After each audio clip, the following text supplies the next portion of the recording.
దేవుని సన్నిధిన కూడి ఉన్న ప్రియులైన మీ అందరికీ తండ్రి అయిన దేవుడి నుండి ప్రభు అయిన యేసుక్రీస్తు నుండి కృపయు సమాధానమును అనుగ్రహింపబడాలని దేవుని మనస్ఫూర్తిగా వేడుకుంటూ ఆయన ఆత్మ అందరితో సదాకాలం ఉండాలని ప్రభునందు దీవించుచు ఉన్నాను. ప్రియులారా, ఈ దినము దేవుడు మనకు అనుగ్రహించిన ఈ మంచి అవకాశము సద్వినియోగపరుచుకుంటూ పరిశుద్ధ గ్రంథంలో నుండి ఒక విలువైన సందర్భమును అనేక అంశముల ద్వారా నేర్చుకోవడానికి ఈరోజు మనము దేవుని సహాయంతో ముందుకు సాగుదాం. ప్రియమైన వాళ్ళ, బహుశా ఈరోజు వినబోతున్న వర్తమానం ఒక 3-4 వారాల క్రితం ఈ మధ్య చెప్పాడుగా అన్నట్టుగా కూడా మీకు ఉంటుండొచ్చు. ఎందుకంటే అలాంటి థీమ్తోనే మళ్ళీ మీ ముందుకు రావడం జరిగింది. మరలా ఈరోజు వాక్యంలో నుంచి మనం చూడబోతున్న ఒక లోతైన సందర్భం ఏమిటి అంటే, మరికొంత వెలుగు దీనత్వ సంబంధమైనటువంటి విషయాల్లో వెతుక్కుందామండి.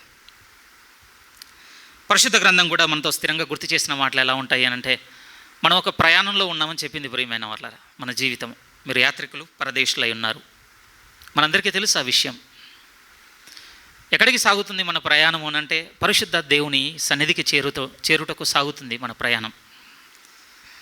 ప్రయాణం మనకు బాగా అలవాటు ఉన్న విషయం అండి. ఎందుకంటే భూ సంబంధంగా కూడా మనం చాలా జర్నీస్ చేస్తుంటాం కదా. 2 విషయాలు మన మైండ్లో ఉంటాయండి ఒక జర్నీ మనం ప్లాన్ చేసుకున్నప్పుడు. మొదటి విషయం ఏముంటుంది అని అంటే, మనం వెళ్తున్న ప్లేస్కు సంబంధించి దానికి అడాప్ట్ అవ్వడానికి ఆలోచిస్తూ ఉంటాం. ఇక్కడ బాగా వేడిగా ఉన్నాం, చల్లటి ప్రాంతానికి వెళ్తున్నాం అనుకోండి, దానికి సంబంధించినటువంటి దుస్తులు కావచ్చు, మన నీడ్స్ అన్నీ అరేంజ్ చేసుకుంటాం. మన ప్రిపరేషన్లో అది ఉంటుంది మొదటి విషయం.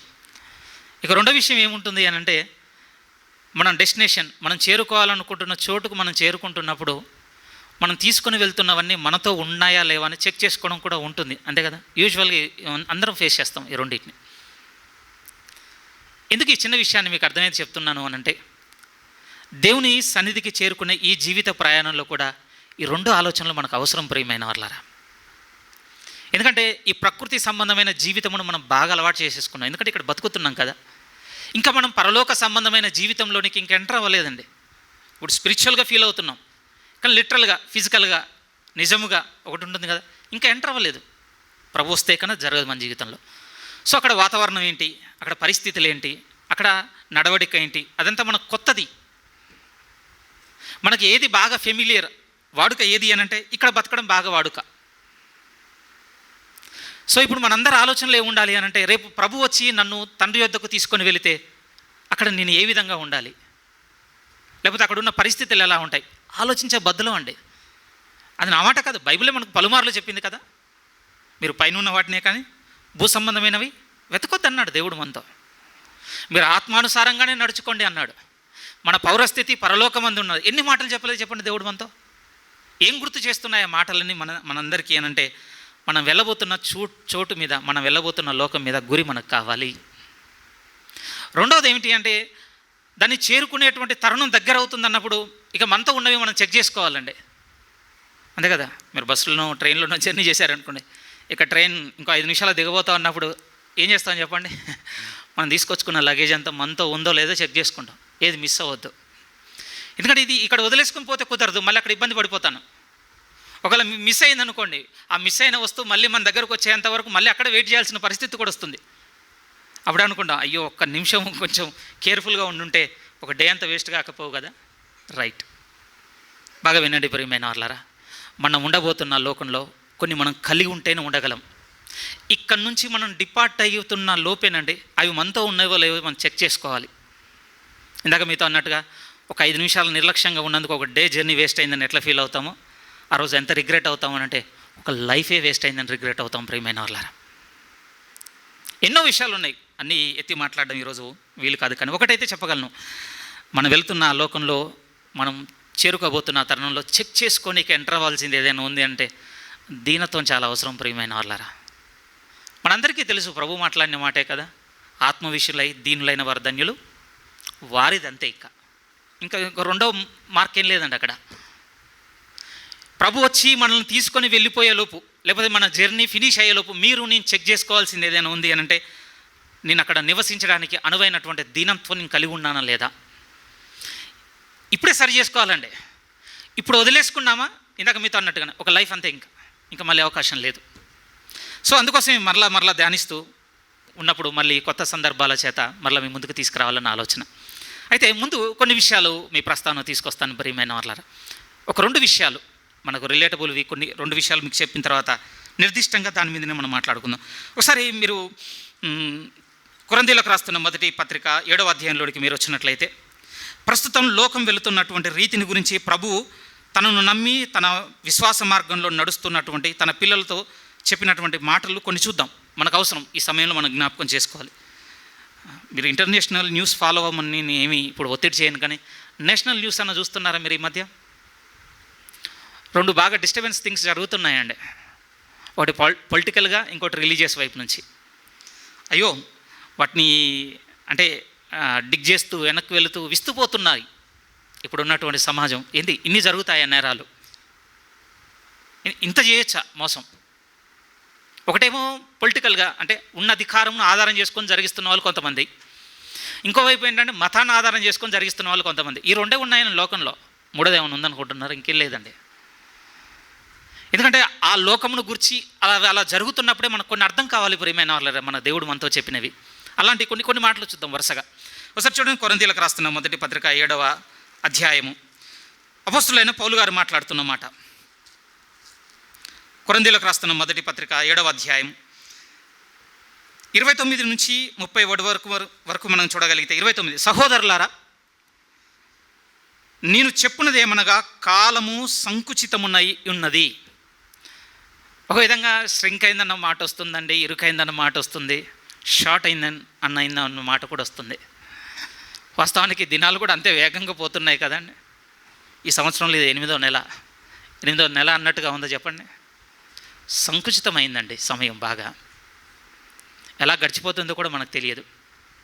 ఇంకొంచెం ముందుకెళ్ళేసరికి 31 అంటున్నాడు పౌలు గారు. చాలా ప్రొసీడింగ్ అక్కడ రాసి ఉన్నాడు, ఏమేం చేయాలనో మనకు రెస్పాన్సిబిలిటీస్ ఇచ్చిన తర్వాత మళ్ళీ 31లో కూడా ఏమంటున్నాడు అనంటే, ఈ లోకమును అనుభవించువారు అమితముగా అనుభవించకుండానట్లు ఉండవలెను, ఎందుకంటే ఈ లోకపు నటన గతించుచున్నది.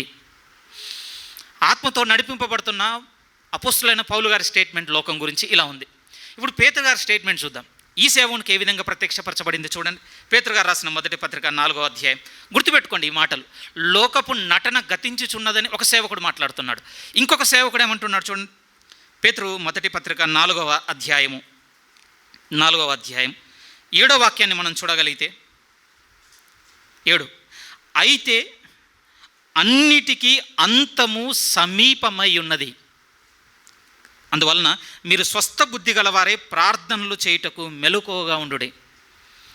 ఏమంటే ఈ భక్తునికి కూడా కనపడుతున్న లోకపు వైఖరి ఏ విధంగా కనపడుతుంది అనంటే, ఇక అంతమే వచ్చింది అన్నట్టుగానే కనపడుతుందటండి. ఏదో నిన్న రాసిన మాటలు కావు, మొన్న రాసిన మాటలు కావు. ఒక 2000 సంవత్సరాలకు పూర్వం రాసిన మాటల్లోనే వాళ్ళు చెప్తున్న ఎంత స్థిరంగా కనపడుతున్నాయి దగ్గరగానంటే, ఇప్పుడు డేస్ని చూస్తేనే హోప్లెస్గా ఉన్నాయి. అవి వాటి ముగింపుకు సిద్ధపడిపోతున్నాయి. ఏమండి మనకంటే వెనుకున్న వాళ్ళకి ఇలా అనిపించింది అంటే, ఇంతకాలం ముందుకు వచ్చిన తర్వాత మనకు ఎంత అనిపించాలి? చాలా ఇంకా దగ్గర అనిపించాలి ప్రియమైన వాళ్ళ. కానీ స్ట్రేంజ్గా అండి, ఇప్పుడు క్రిస్టియానిటీ ఎలా మారిపోయింది అని అంటే, ఇన్నేళ్ళలో జరగలేదంటే ఇక ఎప్పుడు జరగదన్న నిర్ధారణకు వస్తుందండి. సో పెథటిక్ కదా, ఇదెంత బాధపడవలసిన విషయం. మనకంటే పూర్వం ఉన్నవారే ఇక అయిపోతుంది అన్నట్టుగా వారు విశ్వాసంతో చూడడం ఏంటి? వాళ్ళకంటే ఇంతకాలం ముందుకు వచ్చి ఇంకా దగ్గరైన తర్వాత మనమేమో ఇక జరగదులే అనుకోవడం ఏంటి? మన వైఖరి మారాలి. ఇంకొక భక్తుడు మాట్లాడుతున్న మాట కూడా మనం చూడాలి. యోహాను మొదటి పత్రిక 2వ అధ్యాయము. యోహాను మొదటి పత్రిక 2వ అధ్యాయం ఒకసారి 8వ వాక్యాన్ని కూడా మీరు చూడగలిగితే, 8లో యోహాను గారు మాట్లాడుతుంటున్నారు. మరియు కొత్త ఆజ్ఞ మీకు వ్రాయుచున్నాను. ఏమంటున్నాడు? చీకటి గతించుచున్నది. ఏంటి యోహాను గారి ఆలోచనలు ఇక్కడ? చీకటి అంటే ఈ అధ్యాయంలో మీరు చదవండి, లోకమే ఫిట్ అవుతుందండి. ఈవెన్ యోహాను సువార్త మీరు చదివినా కూడా ఆ జీవం లోకంలో ఉండెను, ఒక విధంగా చీకట్లో ఆ జీవం ప్రకాశించుచుండెను అన్న మాటలు రాసుకుంటూ వస్తుంటాడు ప్రభు గురించి. అపోస్తలుడైన యోహాను గారి వెర్షన్లో చీకటి అన్న దాంట్లో ఎక్కువగా ఆయన మాటల్లో కనపడేది ఏంటంటే లోకం కనపడుతుందండి. అందుకోసం యోహాను సువార్తలోనే ఎక్కువగా నేను లోకమునకు వెలుగై ఉన్నాను. రిపీటెడ్ వర్డ్ ప్రియమైన వాళ్ళ. ఈ అధ్యాయంలో కూడా కిందికి వచ్చేసరికి లోకంలో ఉన్నదంతయు శరీరాశయు నేత్రాశయు జీవబుడము ఏది చెప్పినా ఆయన దృష్టిలో చీకటిగా కనపడుతున్నది. ఆ సమయానికి ఏంటంటే లోకము. దాని గురించి ఏమన్నాడు తెలుసా? గతించుచున్నది. ఇవెందుకు గుర్తు చేస్తున్నాను సంఘమైన మీ అందరికీ అనంటే, మనం చాలా దగ్గర ఉన్నాం ప్రియమైన వాళ్ళారా. ఇంట్రడక్షన్గా మీకు కొన్ని మాటలు చెప్పాను కదా. ఇక ఇప్పుడు మనం చెక్ చేసి చూసుకోవాలి. దిగబోతున్నప్పుడు మనతో ఉన్నటువంటి వస్తువులు మనతో ఉన్నాయి అన్నట్టుగా అది గతించుచున్నది, ఇక దగ్గర అవుతుంది అనగానే ఇప్పుడు మనం చెక్ చేసుకోవాల్సిన విషయాలు. దేవుడు చెప్పినట్టుగా నా జీవితం ఉన్నదా? రేపు దేవునితో ఉండబోతున్నప్పుడు ఆయన ఏ విధంగా ఉంటానన్నాడు, ఆయనతో వీరు మాత్రమే ఉంటారని చెప్పాడు, అలా నేను ఉన్నానా? ఆయన నా కొరకు సిద్ధపరచబోతున్నటువంటి ఆ నిత్య నివాసము ఎవరు యోగ్యంగా లేకపోతే ఎవరు ఉండగలరు అని అంటే దీనులు అన్నాడు, అది నాలో ఉందా? అన్ని విషయాల్లో నీతిని చెక్ చేసుకోవాలి, మంచితనంను చెక్ చేసుకోవాలి, ప్రేమను చెక్ చేసుకోవాలి, విశ్వాసం చెక్ చేసుకోవాలి. అవకాశం ఇప్పుడే ప్రియమైన వాళ్ళారు. సో సంఘమైన మీ అందరి దృష్టికి మొదటగా తీసుకొస్తున్న మాటలు ఏమిటి అంటే, ఇప్పటి నుంచి మనల్ని మనం బాగా పరిశీలన చేసుకునే వంతులో ఉందామండి, ఇతరులం కాదు. మనకి ఇప్పుడు పెద్ద ప్రయోజనం ఏం లేదు దాంతో. ప్రకటన ఎండింగ్లో కూడా ఉన్నటువంటి వాక్యాలు మనకేం కొత్తవా? ఎలా ఉండేవాడిని అలా ఉండనిమో. ఎందుకు ఆ మాట చెప్తున్నాడు చెప్పండి? పరిశుద్ధ దేవుడు అంత మాట అన్నాడు అంటే ఆలోచించండి ప్రియమైన వాళ్ళు. నేను కూడా యూదాపత్రిక ఈ వీక్ నా మెడిటేషన్లో ఉండేనండి. అక్కడ ఉన్నటువంటి మాట ఒకప్పుడు నేను బాగా వాడింది ఏమిటి అంటే, అగ్నిలో నుండి కొందరిని లాగినట్టు అన్న మాట బయటికి అన్యుల్లోనికి తీసుకుని వెళ్ళి చెప్పడానికి వాడుకున్నానండి నేను ఒకప్పుడు. కానీ ఈ మంత్ నా మెడిటేషన్లో కంప్లీట్గా డిఫరెంట్గా అర్థమైంది ప్రియమైన వాళ్ళరా. సంఘంలోనికే వేరే వారు జొరబడ్డారు, వచ్చి సంఘంలో ఉన్నవారిని లాక్కెళ్ళిపోతున్నారు భక్తిహీనులుగా వచ్చి. దేవుని యొక్క కృపను కామాతురతకు ఆధారం చేసుకొని ఎలా ఉన్నా పర్వాలేదు, మనం ఏం చేసినా పర్వాలేదు, ముందు నుంచి దేవుడు ఏమైనా శిక్షించుకుంటూ వచ్చాడా? ఇక ముందు కూడా మనం ఏం చేసినా ఏమైనా శిక్షిస్తాడా? లోకం ఉన్నదే అనుభవించడానికి ఈ కట్టుబాట్లు పెట్టుకొని దేవుడు ఇలా చెప్తున్నాడు, ఇలా ఉండాలి, అలా ఉండాలని మనం ఏదో గిరిగి తీసుకొని బతికినంత మాత్రాన ఏమైనా మేలు జరుగుతుంది అనుకుంటున్నారా? అనుభవించండి అని చెప్పేవారు వస్తున్నారండి. వాటిని వెంబడించేవారు సంఘంలో వచ్చి సంఘంలో కూర్చున్నవారు కూడా వెళ్ళిపోతున్నారు. కనుక యూదా గారు అన్న మాట ఏమిటంటే, అగ్నిలో లాగినట్టు కొందరిని ఆ వెళ్ళిపోతున్న కొందరిలో నుంచి తీసుకురండి. నిజం ప్రియమైన వాళ్ళరా, ముగింపు అలానే ఉందండి. ఇప్పుడు నూతనంగా వచ్చేదేం లేదు ప్రియమైన వాళ్ళరా. ఇప్పుడు ఒక క్రైస్తవునిగా మీకు నాకు ఉండవలసిన భయం ఏమిటి అనంటే, నేను జారిపోతానా? అయిపోయింది అంతే స్టోరీ. ఇక ఈ మాటలు చూస్తుంటే మనం గుర్తు చేసుకోవాల్సింది, ఆ దినములు దగ్గర అవుతున్నాయని నాకు అనిపిస్తే మరి నేను ఎక్కడ నిలబడ్డాను. ఇది మొదటి పరిశీలనలుగా మీ ముందు పెడుతున్నాను. అయితే ఇంకా రెండో విషయం ఏం చెప్పాలి అంటే, సహవాసమును గురించి కూడా కొంచెం గుర్తు చేసుకోవాలి ప్రియమైన వాళ్ళ ఈ సమయంలో. ఎందుకనంటే ప్రభు వస్తాడు, మనల్ని తీసుకెళ్ళిపోతాడు. బాగుందండి వినడానికి, హ్యాపీ, నాకు కూడా నచ్చింది ఆ స్టేట్మెంట్. తీసుకెళ్ళి ఎక్కడ పెడతాడు? మళ్ళీ సహవాసంగా ఉన్న ఆయన సమాజం మధ్యలోనే పెట్టబోతున్నాడు.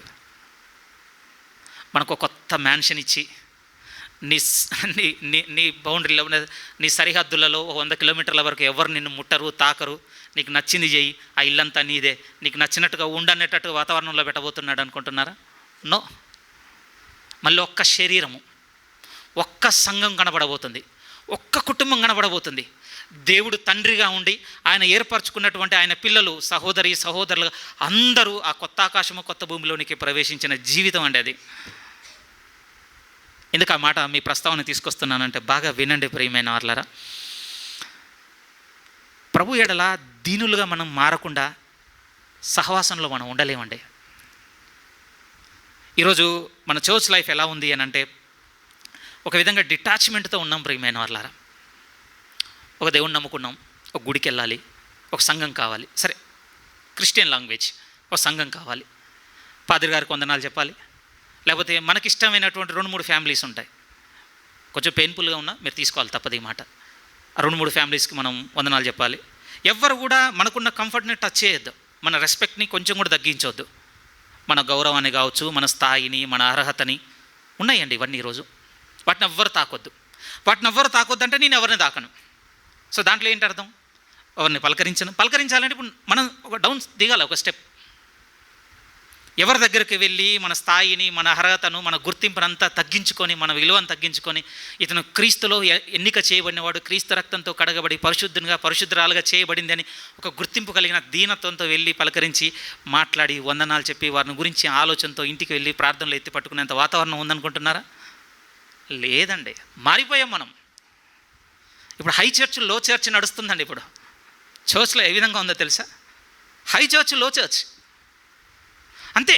ఈ అనామకంగా, పేదరికంగా, సరిగ్గా చదవక, బట్టలు సరిగ్గా లేక, యాకోబు గారు అంటారు కదా, నా మాటలేం కాదు, బైబిల్లో ఉన్నది 2వ అధ్యాయంలో అంటాడు యాకోబు గారు, గొప్పగా ఉన్నవాడిని పైకెక్కిరా అంటున్నారట.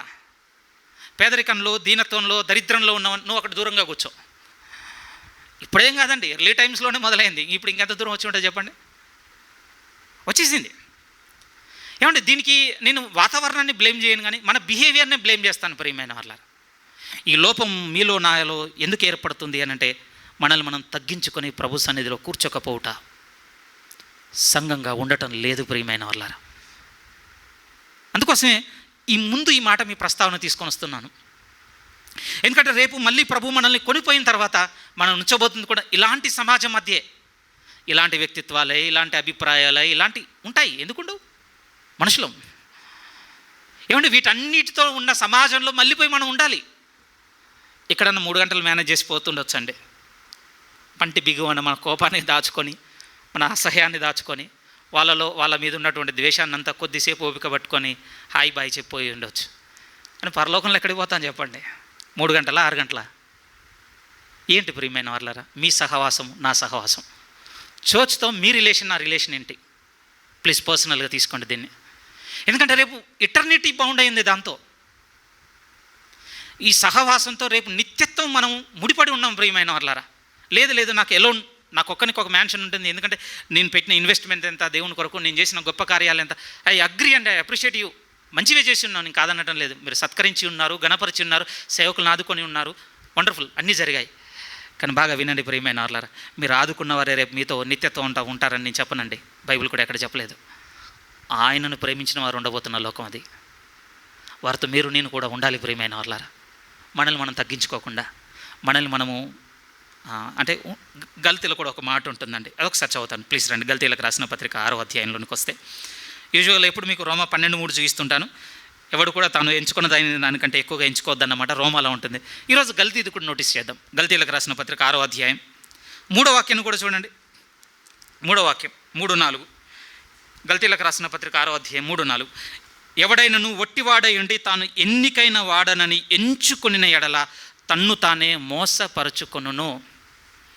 ఇక్కడ కూడా మనదే ప్రాబ్లం. ఎవరు వచ్చి నువ్వు గొప్పోడు అంటే కాదటండి సమస్య. మనకి సమస్య ఎక్కడుంది? తనకు తాను ఎంచుకున్న ఎడల. తర్వాత శర్మనంతా దాని గురించే. కానీ ఇక్కడ నోటీస్ చేయండి ప్రియమైన వారు, దేవుడు మనతో అంటున్నమాట, నీకు నువ్వు ఏ విధంగా ఎంచుకుంటున్నావు? నన్ను అడుగుతున్నాడు, మిమ్మల్ని అడుగుతున్నాడు. సహవాసంలో నన్ను నేను ఎలా ఎంచుకుంటున్నాను, మిమ్మల్ని మీరు ఎలా ఎంచుకుంటున్నారు? 4లో కూడా వెంటనే అంటున్నాడు, ప్రతివాడును తాను చెయ్యు పనిని పరీక్షించి చూచుకొనవలెను, అప్పుడు ఇతరును బట్టి కాక తనను బట్టి అతనికి అతిశయము కలుగును. ఇలా తనను తాను పరీక్షించుకొని తనను తాను తక్కువగా ఎంచుకున్న వారు ఎవరు కనపడతారంటే, బైబిల్లో రాయబడినట్టుగా పౌలు గారు కనపడతారు ప్రియమైన వాళ్ళ. ఆయన మినిస్ట్రీ ఎంత చెప్పండి? ఏ విషయంలో ఆయనను పాయింట్ చేయగలమండి మనం? ఇది లోపము ఏమైనా పాయింట్ చేయగలమా? ఎంత ముందుకొచ్చి మాట్లాడుకున్నాడు అంటే, నేను క్రీస్తును పోలి నడుచుకున్నాను. మనము ఆయనను కొంచెం ఇంకోలా ఆలోచించడానికి బర్నబాతో గొడవపడ్డాడు కదా అని మనం అనుకుంటుండొచ్చు పర్సనల్గా. కానీ మీరే ఆలోచించండి, పరిశుద్ధాత్మ పూర్ణుడై ఉండి ఆ మాట పలికి ఉన్నాడంటే, యేసుక్రీస్తు వారి జీవితంలో కూడా ఒక సెక్షన్ కనబడుతుందండి. ఆయన నిందించినప్పుడు, నాలో పాపం ఉందని మీరు ఏ విషయాన్ని బట్టి అనగలరని అంటాడు యోహాను సువార్తలో ప్రభు. పౌలు గారిని కూడా చాలాసార్లు నిందించినప్పుడు ఏ విషయం బట్టి నన్ను అనగలరు? నా ప్రభువు ఎలాగైతే నడుచుకున్నాడో నేను కూడా అలాగే నడుచుకున్నాను అన్నటువంటి స్టేట్మెంట్ ఆయన చెప్పగలిగి ఉన్నాడు అని అంటే ఆలోచించండి ప్రియమైన వాళ్ళారా. అంత నడిచిన ఆయన అనుకోవచ్చు కదా, నేను కొంచెం గొప్పగా ఎంచుకుంటాను, నన్ను ఒక స్థాయికి ఎంచుకుంటాను. కానీ ఏమంటాడు తెలుసండి, కొరింథీ మొదటి పత్రిక 4వ అధ్యాయంలో, నా దృష్టికి నేనే నీతిమంతునని అనుకొనను అంటాడండి ఆయన. మీ దృష్టిలో ఉందో లేదో ఒకసారి చూడండి ఆ మాట కూడా. కొరింథీలకు రాస్తున్న మొదటి పత్రిక 4వ అధ్యాయం 3-4 వాక్యాలు మీరు చూడగలిగితే, కొరింథీలకు రాస్తున్న మొదటి పత్రిక 4వ అధ్యాయం 3-4 వాక్యాలు. మీ చేతనైనను ఏ మనుషుని చేతనైనను నేను విమర్శింపబడుట నాకు మిక్కిలి అల్పమైన సంగతి. ఈయనకు సెకండ్ ప్రయారిటీ ఏదాడు తెలుసా? ఎవడో వచ్చి నన్ను అంటున్నాడు అని అసలు బాధపడటండి. మనది ఈ వెర్షన్. నన్ను ఎవరో అన్నారనేది మన వెర్షన్. కానీ పౌలు గారి వెర్షన్ ఏంటో తెలుసా? నన్ను విమర్శిస్తున్నారు, నేను అసలు బాధపడను. ఎందుకంటే కింద వెంటనే అంటాడు, నన్ను నేనే విమర్శించుకొనను, నా యందు నాకు ఏ దోషము కానరాదు, ఆయనను ఇందువలన నీతిమంతుడుగా ఎంచబడను, నన్ను విమర్శించేవాడు ప్రభువే. ఆయన దృష్టికి ఆయన అనుకుంటున్నది ఏ విధంగా ఉందో తెలుసా అండి? నా దృష్టికి నేనే నీతిమంతున్నాను అనుకున్నాను. ఏమండి, ఎంత దీనత్వం ఉంటే ఇన్ని చేసినా కూడా ఆ స్థితిలో నిలబడతాను చెప్పండి. ఈయన ఎవరితోనైనా సహవాసం చేయగలడండి రేపు. ఈయన తన జీవితంలో ఎప్పుడు మీట్ అవ్వని వ్యక్తి రేపు నిత్యత్వంలో ఆయన కలిసిన ఈజీగా ప్రభు వల్ల అతనితో పెనవేసుకోగలడు. అంత సంపూర్ణమైనటువంటి దీనత్వం ఈయన ఎందు ఉన్నది ప్రియమైన వాళ్ళరా. స్థిరంగా చెప్పాలి అంటే ఆయన ప్రయాణం ఆయన ముగించి ఒక విధంగా ఆయన జర్నీ ఫినిష్ అయ్యేలోపు ఆయనతో ఉండవలసిన ఆయన బాగా చెక్ చేసుకున్నాడు, కలిగి ఉండవలసిన కలిగి వెళ్ళిపోయాడు ప్రియమైన వాళ్ళరా. మనం కూడా ఆలోచించుకోవాలి కదా, రేపు ఉండడానికే వెళ్తున్నామా, వెళితే అక్కడ ఉన్నవి మనతో ఉన్నాయా? రేపు మనం ప్రభుతో ఉండడానికే వెళ్తున్నామా? ఒకవేళ వెళ్తున్నట్లయితే ఆ ప్రభు దగ్గర ఉన్నవే ఈరోజు మన దగ్గర ఉన్నవా? అందుకోసం ఇంత స్థిరమైంది కనుకనే ఈరోజు ప్రభు ఎడల మనం ఏ మేరకు దీనులుగా నడుచుకుంటున్నామో మరికొంత నేర్చుకుందాం ప్రియమైన వాళ్ళారా. మార్కు సువార్తలోనికి రండి ప్లీజ్. మార్కు సువార్త 4వ అధ్యాయం. ఇక్కడ నుంచి కొంచెం స్థిరంగా వీలైతే ఎక్కువ సందర్భాలతో చూడడానికి ప్రయత్నం చేద్దాం. మార్కు సువార్త 4వ అధ్యాయం. ప్రభు ఏర్పరచుకున్న రాజ్యమును గురించి ప్రభు చెబుతున్న ఒక ఉపమానం అద్భుతంగా ఉంటుందండి. ఈ ఉపమానంతో మనం మొదలు పెట్టుకుందాం. మార్కు సువార్త 4వ అధ్యాయం 30 నుంచి నేను జాగ్రత్తగా చదువుతున్నాను. 34 వరకు చూడండి. 30 నుంచి మార్కు సువార్త 4వ అధ్యాయం 30 నుంచి.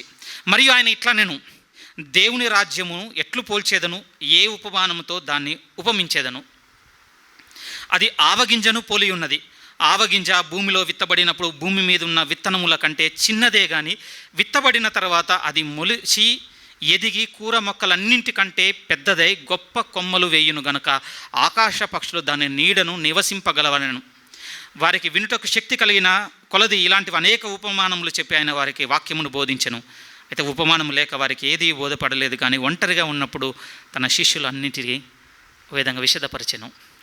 రైట్, ఇప్పుడు మనం స్థిరంగా చూడవలసిందే. ప్రభు తన రాజ్యమును ఒక దాంతో పోలుస్తున్నాడు. ఎవరు ఆయన రాజ్యం అంటే మనమని చెప్పబద్దులము. మనమే ఆయన రాజ్యము. మనల్ని ఒక రాజ్యముగా యాజకులుగా ఏర్పాటు చేసుకొని ఉన్నాడు కదా. అయితే ఈ రాజ్యమును గురించి పోలుస్తున్నప్పుడు ఏమన్నాడంటే అది ఆవగింజను పోలి ఉన్నది. దాని బిగినింగ్ స్టేట్ చెప్తున్నాడు, దాని ఎదిగిన స్టేట్ చెప్తున్నాడండి. ఆ ఆవగింజది దాని ప్రారంభ స్థితి ఏంటో తెలుసా?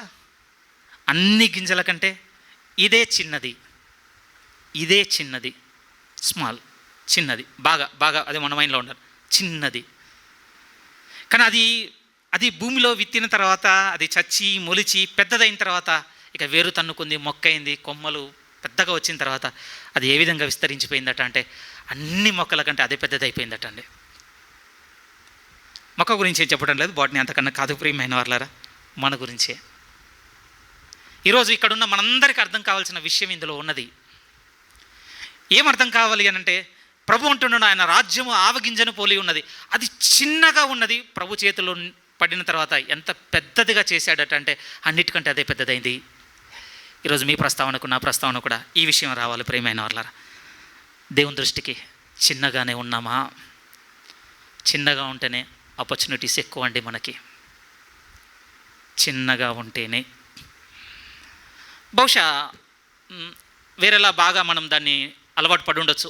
ఆ ప్రభువు చెప్పినటువంటి ఆ సామెతకి, ఉంటే సూది బెజ్జంలో దురుట సులభము. ఇంకొక పర్స్పెక్టివ్లో వేరే ఉండొచ్చు. బట్ అగైన్ అక్కడ కూడా రిపీట్ చేస్తుంది, చిన్నగానే ఉన్నామా? చిన్నగానే ఉన్నామా? ఎందుకంటే ఆయన దృష్టికి ఎవరిని ఆయన ఎంపిక చేసుకునేటట్టుగా ఉన్నాడు, లేకపోతే ఎవరి యందు దేవుడు క్రియ చేసే దేవుడుగా ఉన్నాడు అని అంటే తన దృష్టికి తాను తక్కువ వాడని అనుకునేవాని అంతే దేవుడు క్రియ చేయగలడు తప్ప తనకున్న ఈగోని బట్టో, లేకపోతే స్ట్రెంగ్త్ని బట్టో, లేకపోతే తన దగ్గర ఉన్నటువంటి రిసోర్సెస్ని బట్టో, తెలివి, జ్ఞానము, అందం, ఐశ్వర్యం, రిసోర్సెస్, సంపాదన, అర్హతలు ఇవన్నీ ఉన్నాయి కదా, వీటిని బట్టి మనం మన దృష్టికి పెద్దగా ఉన్నట్లయితే దేవుడు మనల్ని ముట్టలేడు ప్రియమైన వాళ్ళరా. అపొస్తలుడైన పౌలు గారు కూడా చెప్పింది అదే కదా, నీ బలహీనత యందు నా శక్తి పరిపూర్ణమవుతుంది తప్ప నీ బలమునందు నా బలము పరిపూర్ణమవుతుందని అనలేదండి ఆయన. కొరంథీయులకు రాస్తున్న 2వ పత్రిక 12వ అధ్యాయం. కొంచెం స్థిరంగా ఇవి కూడా మన మనసుకు తెచ్చుకుందాం. కొరంథీయులకు రాస్తున్న 2వ పత్రిక 12వ అధ్యాయము 9వ వాక్యాన్ని మన ప్రస్తావనకు తెచ్చుకోగలిగినట్లయితే 9 ముమ్మారు ప్రభువును వేడుకున్నాడు. వేడుకున్న తర్వాత అంటున్నమాట, అందుకు నా కృప నీకు చాలును. 9 నుంచి చదువుతున్నాను, 12:9. నా కృప నీకు చాలును, బలహీనత యందు నా శక్తి పరిపూర్ణమగుచున్నదని నాతో చెప్పాను. ఆ మాట చూడండి ప్రియమైన వాళ్ళారా. మనము దేవుని దృష్టికి ఈ మనసుతోనే ఉన్నామా అనేది ఈరోజు ఆయన సన్నిధిలో మనం అడుక్కొనవలసిన ప్రశ్న. దేవుడు అంటే ఆయన తన పనికి లేకపోతే ఆయన చిత్తానికి మనల్ని వాడుకునేంతగా చిన్నగానే ఉన్నామా, లేకపోతే దేవుడు మనల్ని వాడుకోలేనంత పెద్దగా ఉన్నామనేదే ఇప్పుడు మనం మన హృదయంలో పెట్టుకోవాలి ప్రియమైన వాళ్ళ. నేను మన బిగినింగ్ టైం గురించి చెప్పడం లేదండి. ఆ రోజు మనం చాలా డౌన్ నెక్కుడుతోనే ఉన్నామండి. నాకు కూడా బాగా గుర్తు, బాప్తీసం తీసుకున్నప్పుడు భయం, సంఘం అర్థం కాలేదు, ఈ పద్ధతి అర్థం కాలేదు, ఏదో ఒక నూతనమైన మార్పు ఉండే. ఎందుకంటే ఒక బలమైన నిర్ణయం మన బాప్తిస్మం ముందు నేను చెప్తున్నాను. ఎందుకంటే అప్పటి వరకు మనం పాపంలో ఉన్నాం, పాపం చేస్తున్నాం, మనం చేస్తున్నటువంటి చెడ్డ కార్యాలని మన మనసుకు తెలుసు. మనతో చెప్పిన ఆయన ఏమన్నాడు అనంటే వీటన్నిటిని ఇప్పటి నుంచి మానుకోవాలన్నాడు.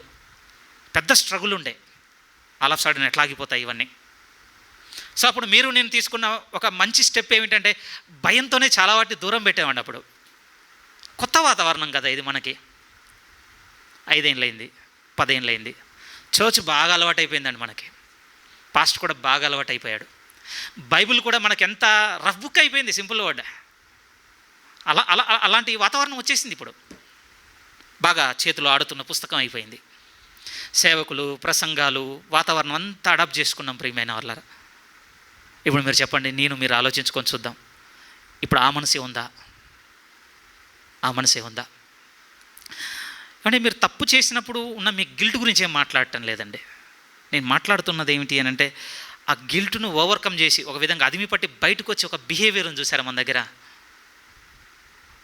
మనం డిస్ప్లే ఇచ్చుకుంటున్నాం చూసారా, ఏ తప్పు లేనట్టుగా, ఏ పొరపాటు లేనట్టుగా.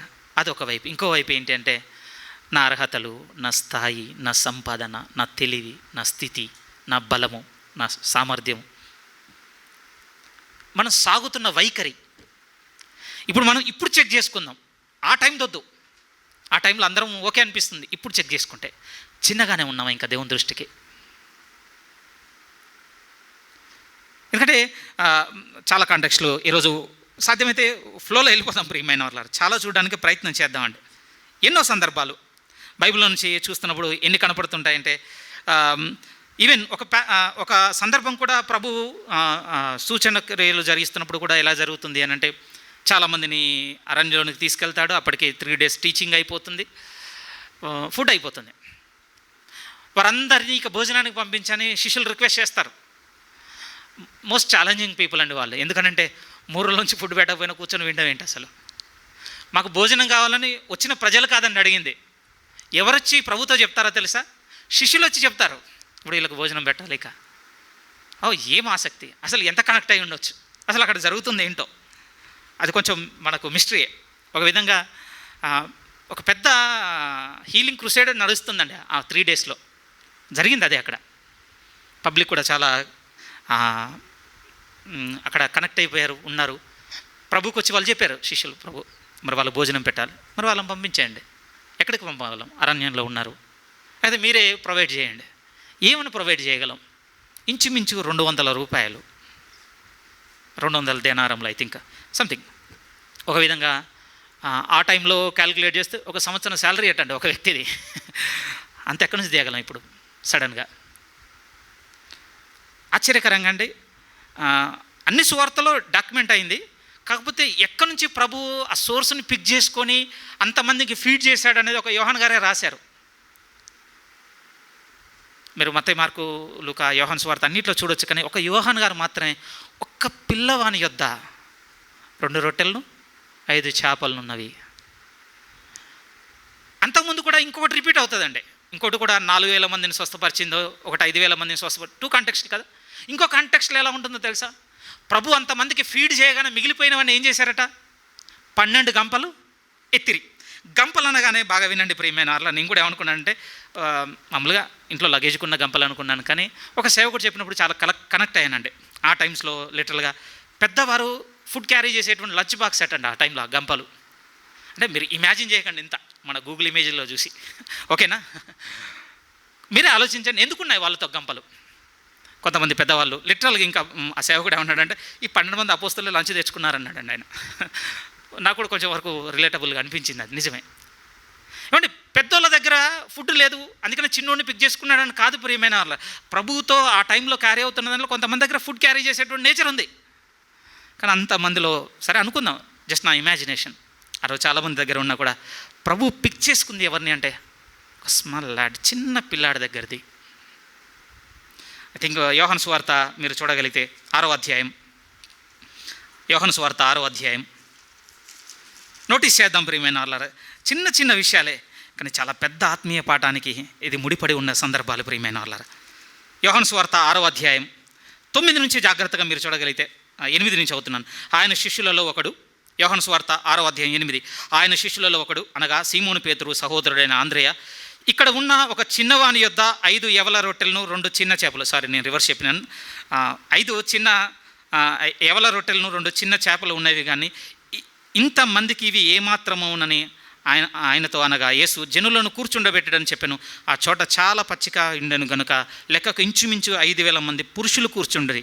యేసు ఆ రొట్టెలు పట్టుకొని కృతజ్ఞతాస్తుతులు చెల్లించి కూర్చున్న వారికి వడ్డించాను. అలాగున్న చేపలు కూడా వారికి ఇష్టమైనంత మట్టుకు వడ్డించాను. మీరు బాగా ఆలోచించండి ప్రియమైన, ఇంత పెద్ద కార్యము జరుగుటకు ఆధారం ఏంటి చెప్పండి? ఒక చిన్నవాని యొద్ద ఉన్న ఒక చిన్న మొత్తంలో ఉన్నటువంటి భోజనము. ఓకే, ఆ రోజు అది ఆనాడున్న క్రౌడ్కు అది వేరేలా ఉండుండొచ్చు వాళ్ళ సిచ్యువేషన్లో, కానీ ఈరోజు స్పిరిచువల్గా మనం చూడగలిగితే ప్రియమైన వాళ్ళరా, ఆత్మ సంబంధంగా ఎలా కనపడుతుందంటే ఒక చిన్న దాని అందే దేవుని శక్తి పరిపూర్ణంగా కనపడుతుంది తప్ప పెద్దవాటి అందు కాదు. మీకు ఒప్పుకోండి, ప్రీవియస్ గాస్పల్స్లో మీరు వెతుక్కోగలిగితే 4,000 మందికి ఫీడ్ చేసిన దగ్గర 12 గంపలు ఎత్తుకపోయిన దగ్గర మీరు వెళ్ళి చదువుకోండి. పెద్దల లంచ్ బాక్స్ ఏం అడగలేదండి ప్రభు, అడగలేదు ప్రభు. కానీ ఇక్కడ మనం నేర్చుకోవాల్సిన బలమైన విషయంగా కనపడుతున్నది ఏమిటంటే, దేవుడు మన యందు తన శక్తి చూపుటకు, ఆయన క్రియ చేయుటకు ఈరోజు మీ దృష్టిలో నా దృష్టిలో మనల్ని ఏ విధంగా ఎంపిక చేసుకుంటున్నాం. తన దృష్టికి తాను అన్నాడు కదా, మన ఎంపిక ఏంటి? ఒకరోజు గోధుమలు దుల్లో కొట్టుకుంటున్నాడు గిద్యోను, ఓల్డ్ టెస్ట్మెంట్ తీసుకెళ్తున్నాను, బోల్డ్ కాంటెక్స్ట్లో దౌలాడుకుందాం. ఈరోజు దూత వచ్చి మాట్లాడింది. అప్పటికి చాలా డెస్పరేటెడ్గా ఉన్నారండి.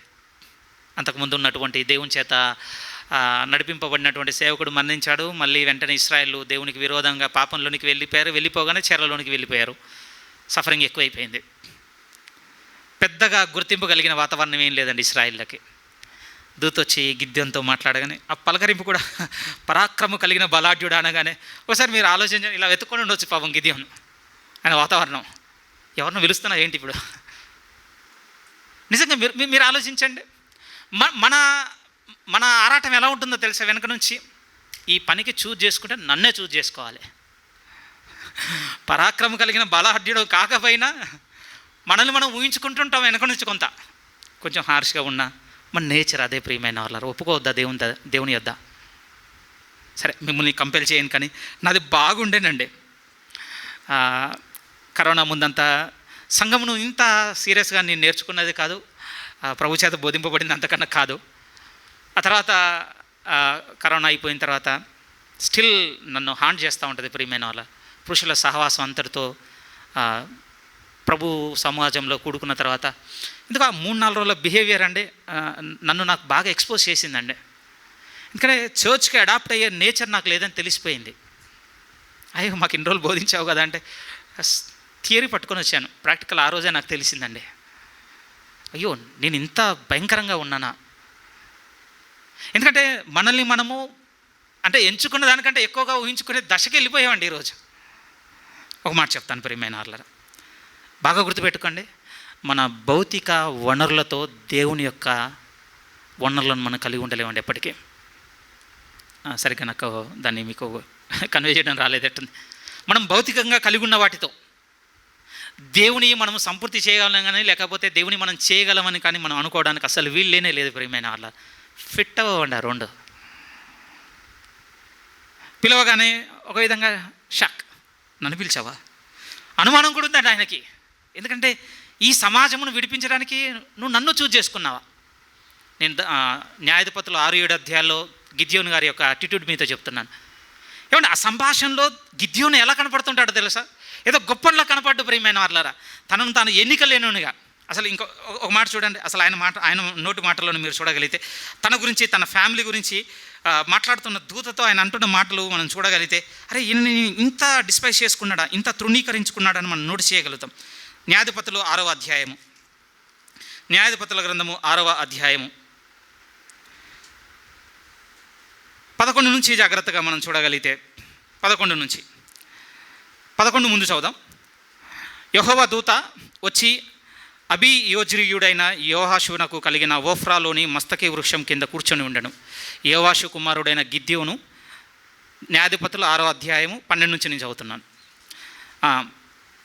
గిద్యోను మిద్యానీయులకు మరుగై ఉండునట్లు గానుగ చాటున గోధుమలను దుల్లగొట్టుచుండగా యెహోవా దూత అతనికి కనపడి, పరాక్రము గల బలాఢ్యుడా, యెహోవా నీకు తోడై ఉన్నాడని అతనితో అనగా.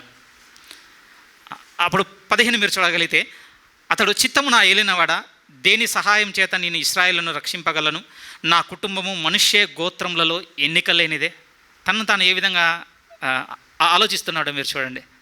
ఆయన అంటున్న మాటలు ఎలా ఉన్నాయంటే, నువ్వు నన్ను సెలెక్ట్ చేసుకున్నావంటే నేను ఎంత గొప్ప అని అనటం లేదు. ఆయన అంటున్నా ఎలా ఉన్నాయి, నేను నా కుటుంబము మనుష్య గోత్రంలో ఎన్నిక లేనిదే, నా పితరుల కుటుంబంలో నేను కనిష్ఠుడై ఉన్నానని ఆయన దూతతో గిద్యోను మాట్లాడుతున్న మాటలు మీరు చూడండి. ఈ మొదటి సందర్భంలో మనం చూడవలసిన, బలంగా కనపడవలసిన మాట, ఈ గిద్యోను దేవుడును పరాక్రమ కలిగిన బలాఢ్యుడు అన్నా కూడా తను ఏం చూస్తున్నాడంటే తన చిన్న స్థితినే కనపరుస్తున్నాడు. తన చిన్న స్థితిని. బహుశా మనం ముందుకు బాగా నడిచి వచ్చిన తర్వాత మనం మొదటిది గుర్తుండకపోవచ్చు ప్రియమైన వాళ్ళరా. అది ఇన్ఎవిటబుల్ అండి, అది జరుగుతుంది ఖచ్చితంగా మన జీవితంలో. కానీ ప్రభు వాక్యం మనతో మాట్లాడిన తర్వాత మళ్ళీ వెనక్కి రావాలి కదా మనము. ఆ రోజు ఈ రోజు అనుకుందాం ప్రియమైన వాళ్ళరా. ఇంతకాలం కొంచెం అనుకొని ఉండొచ్చు, సంవత్సరం అన్నీ పెరుగుతున్నాయి అనుకోండి, కొంత అతిశయం కూడా పెరుగుతుంది. ఈ వారంలో చాలా నా హృదయానికి హత్తుకున్నటువంటి ఒక స్టేట్మెంట్ చెప్తానండి. ఒక పరిశుద్ధ సేవకుడు అన్నమాట ఏంటంటే, ఒక నిజమైన దీనత్వం ఎప్పుడు వస్తుందన్నాడు అనంటే, దేవుని దృష్టిలో మన ఎన్నికను మనం ఎరిగినప్పుడు మనకు ఒక నిజమైన దీనత్వం వస్తుందని ఆయన చెప్పాడండి. ఆయన సందర్భాన్ని ఇక్కడ కొంచెం కాపీ పేస్ట్ చేస్తాను మీకు. ఆ సేవకుడు అన్నమాట ఏమిటంటే, ఎప్పుడు మనం దీనత్వంలో ఉండగలము అనంటే, అంటే ఒక నార్మల్ బిహేవియరు, ఒక నార్మల్ డ్రెస్అప్, పెద్దగా నగల్ని ఇష్టపడకుండా, ఖరీదైన వస్తువులను ఇష్టపడకుండా, ఇది కాదండి. అంటే దీన్ని నేను రిజెక్ట్ చేయను, కానీ ఇదే మన దీనత్వానికి రుజువు కానే కాదు ప్రియమైన వాళ్ళ. ఇవి అలవర్చుకున్నవి అంతే. సేవకులు మాటి మాటికి మీకు నాకు ప్రసంగాలు చెప్పడం వల్ల నెమ్మదిగా మనసు చంపుకొని కొన్ని అలవాటు చేసుకున్నవి. కానీ నిజమైంది ఎప్పుడు, అంతరంగంలో నుండి వచ్చేది ఎప్పుడు వస్తుందంటే, దేవుని దృష్టిలో మన ఎన్నిక మనకు అర్థమైనప్పుడు. మనకంటే ముందు దేవుడు సృష్టించిన సృష్టిలో ముందే ఏం కనపడతాయంటే దూతలు కనపడతాయండి. దూతలు. ఎందుకంటే గర్వం కూడా ప్రియమైన వాళ్ళరా అక్కడే చూడగలము. నిజంగా ఇలా చెప్తే ఆశ్చర్యంగా ఉంటుంది మీకు. గర్వం అసలు ఈ భూ సంబంధమైంది కాదండి. మొదట అది ఇంకో లోకందండి. కానీ ఇంకో లోకంలో నుంచి అపవాదిగా పిలువడ్డవాడు ఇక్కడ పట్టుకొచ్చాడు, అంతే కదా. అదే బిబ్లికల్గా ట్రూత్ అదేనండి. ఇంకొక లోకాందండి అది. ఈ లోకాంది కానే కాదు గర్వం అనేది. కానీ ఎంత ఆశ్చర్యం అండి, వాడు ఇంకో లోకంలో ఉన్నవాడు అక్కడ నుంచి ఇక్కడ పట్టుకొచ్చేసాడు, మనందరిని అందులో పెట్టేశాడు. అదే యెహెజ్కేలు 28 ప్రియమైన వాళ్ళ. రండి దాని గురించి కొంచెం మాట్లాడుకున్న తర్వాత మళ్ళీ ఇక్కడ పట్టుకొస్తాను మిమ్మల్ని. యెహెజ్కేలు గ్రంథము 28వ అధ్యాయం చాలా ఇంట్రెస్టింగ్గా ఉంటుందండి ఈ చాప్టర్. ఎందుకంటే ఇందులో ఉన్నది పట్టుకోవడం కొంచెం కష్టం. ఎందుకంటే ఇద్దరు గురించి మాట్లాడుతున్నాడు. ఈ ఇద్దరిలో ఎవరెవరు అనేది కొంచెం మనకు అనుభవంతో ప్రభువులో నడిచిన సేవకుల బోధ దొరికేంత వరకు కొంచెం కష్టం. యెహెజ్కేలు గ్రంథము 28వ అధ్యాయం మనం 1 నుంచి 19 వాక్యాలు వాక్యపట్నంగా చదువుకున్నాం కదా. ఇందులో ఇద్దరు గురించి ఉందండి. మాట్లాడుతుంది ఒకే టౌన్, తూరు అనే ఒక పట్టణం, లేకపోతే ఒక దేశం గురించే మాట్లాడుతున్నాడు దేవుడు. కానీ ఆ దేశం గురించి మాట్లాడుతున్న ఇద్దరు గురించి చెప్పాల్సి వస్తుంది. ఒకరెవరంటే తూరుకు అధిపతిగా ఉన్నవారు, ఇంకొకరంటే తూరుకు రాజుగా ఉన్నవాడు. నా మాటలు కాదు, బైబిల్లో మీరు చూడండి. ఫస్ట్ మొదటి వాక్యం మీరు చూడగలిగితే, మరియు యెహోవా వాక్కు, యెహెజ్కేలు గ్రంథం 28వ అధ్యాయం మొదటి నుంచి, మరియు యెహోవా వాక్కు నాకు ప్రత్యక్షమే ఇలాగు సెలవిచ్చెను, నరపుత్రుడా తూరు అధిపతితో ఇలాగు ప్రకటింపుము. ఇది మైండ్లో పెట్టుకోండి. ఇప్పుడు 11వ వాక్యం చూడండి. 11 మరియు యెహోవా వాక్కు నాకు ప్రత్యక్షమే ఇలాగు సెలవిచ్చెను, నరపుత్రుడా తూరు రాజును గూర్చి అంగార్పునెత్తి వచనమెత్తి ఇలాగు ప్రకటించుము. స్టార్టింగ్ ఏమంటున్నా అధిపతితో చెప్పు, సెకండ్ ఏమంటున్నా రాజుతో చెప్పు. చేంజ్ ఇద్దరు ఒకటే అంటే నాకైతే చేంజ్గానే తోస్తుందండి. మాట్లాడినటువంటి కాన్వర్జేషన్ కూడా అలానే ఉంటుంది ప్రియమైన వాళ్ళు. ఒకడేమో ఫిజికల్గా పాలిస్తున్నవాడు, ఇంకోడేమో స్పిరిచువల్గా ఉన్నవాడు. మీరు దానియేలు గ్రంథం 12వ అధ్యాయంలో మీరు స్థిరంగా మిమ్మల్ని మీరు పెట్టుకున్నారు, అక్కడ తెలిసిపోద్ది ప్రియమైన వాళ్ళ. ప్రతి రాజ్యముల మీద పరలోకం నందు దేవుని దూతల సమూహము అధిపతులుగా రాజులుగా ఉండి వెళుతున్నారు అని గతంలో మనం ధ్యానిస్తున్నప్పుడు మీ ప్రస్తావన తీసుకొని వచ్చాను కదా, గుర్తుంది అనుకుంటున్నాను. ఇక్కడ తూరుకు అధిపతిగా లోకంలో పరిపాలిస్తున్నవాడు ఒకడున్నాడు. వీనితో పాటుగా పరలోకం నందు, ఎందుకంటే చెప్పింది కదా బైబిల్ ఏమంతో, దురాత్మల సమూహం, పరలోకం నందున్న దురాత్మల సమూహం అధిపతులుగా ఉన్నారండి. ఎలా చెప్పనా మీతో, మన ఇండియా మీదుగా ఇంకొక రాజు ఉన్నాడు ప్రియమైన వాళ్ళ పరలోకం నందు.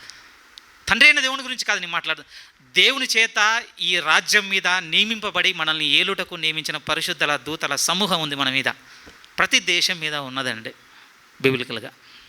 సో ఇద్దరితో మాట్లాడుతున్నాడు. ఈ ఇద్దరు ఏ అభిప్రాయానికి వచ్చారు అని అంటే, మొదటోడు ఎలా అనుకుంటున్నాడంటే దేవునికి కలిగిన అభిప్రాయం పెట్టుకొసుకున్నాడు అటండి. భూమి మీద ఉన్నాడు మొదటి 10 వాక్యాల్లో ఉన్న వ్యక్తి ఏం చేశాడట, దేవునికి కలిగి ఉన్న అభిప్రాయం ఏంటి దాని అర్థం, అంటే నేనే దేవుణ్ణి క్లెయిమ్ చేసుకుంటున్నాడట. ఆ మాటలు కూడా చూడండి దయచేసి. 2వ వాక్యంలో నుంచి, నరపుత్రుడా, తూరు అధిపతితో ఇలాగూ ప్రకటింపు, ప్రభువు యెహోవా సెలవిచ్చినదేమనగా, నేనొక దేవతనైనట్టు సముద్రము మధ్యను నేను ఆసీనుడనై ఉన్నానని నీవు అనుకొనుచున్నావు.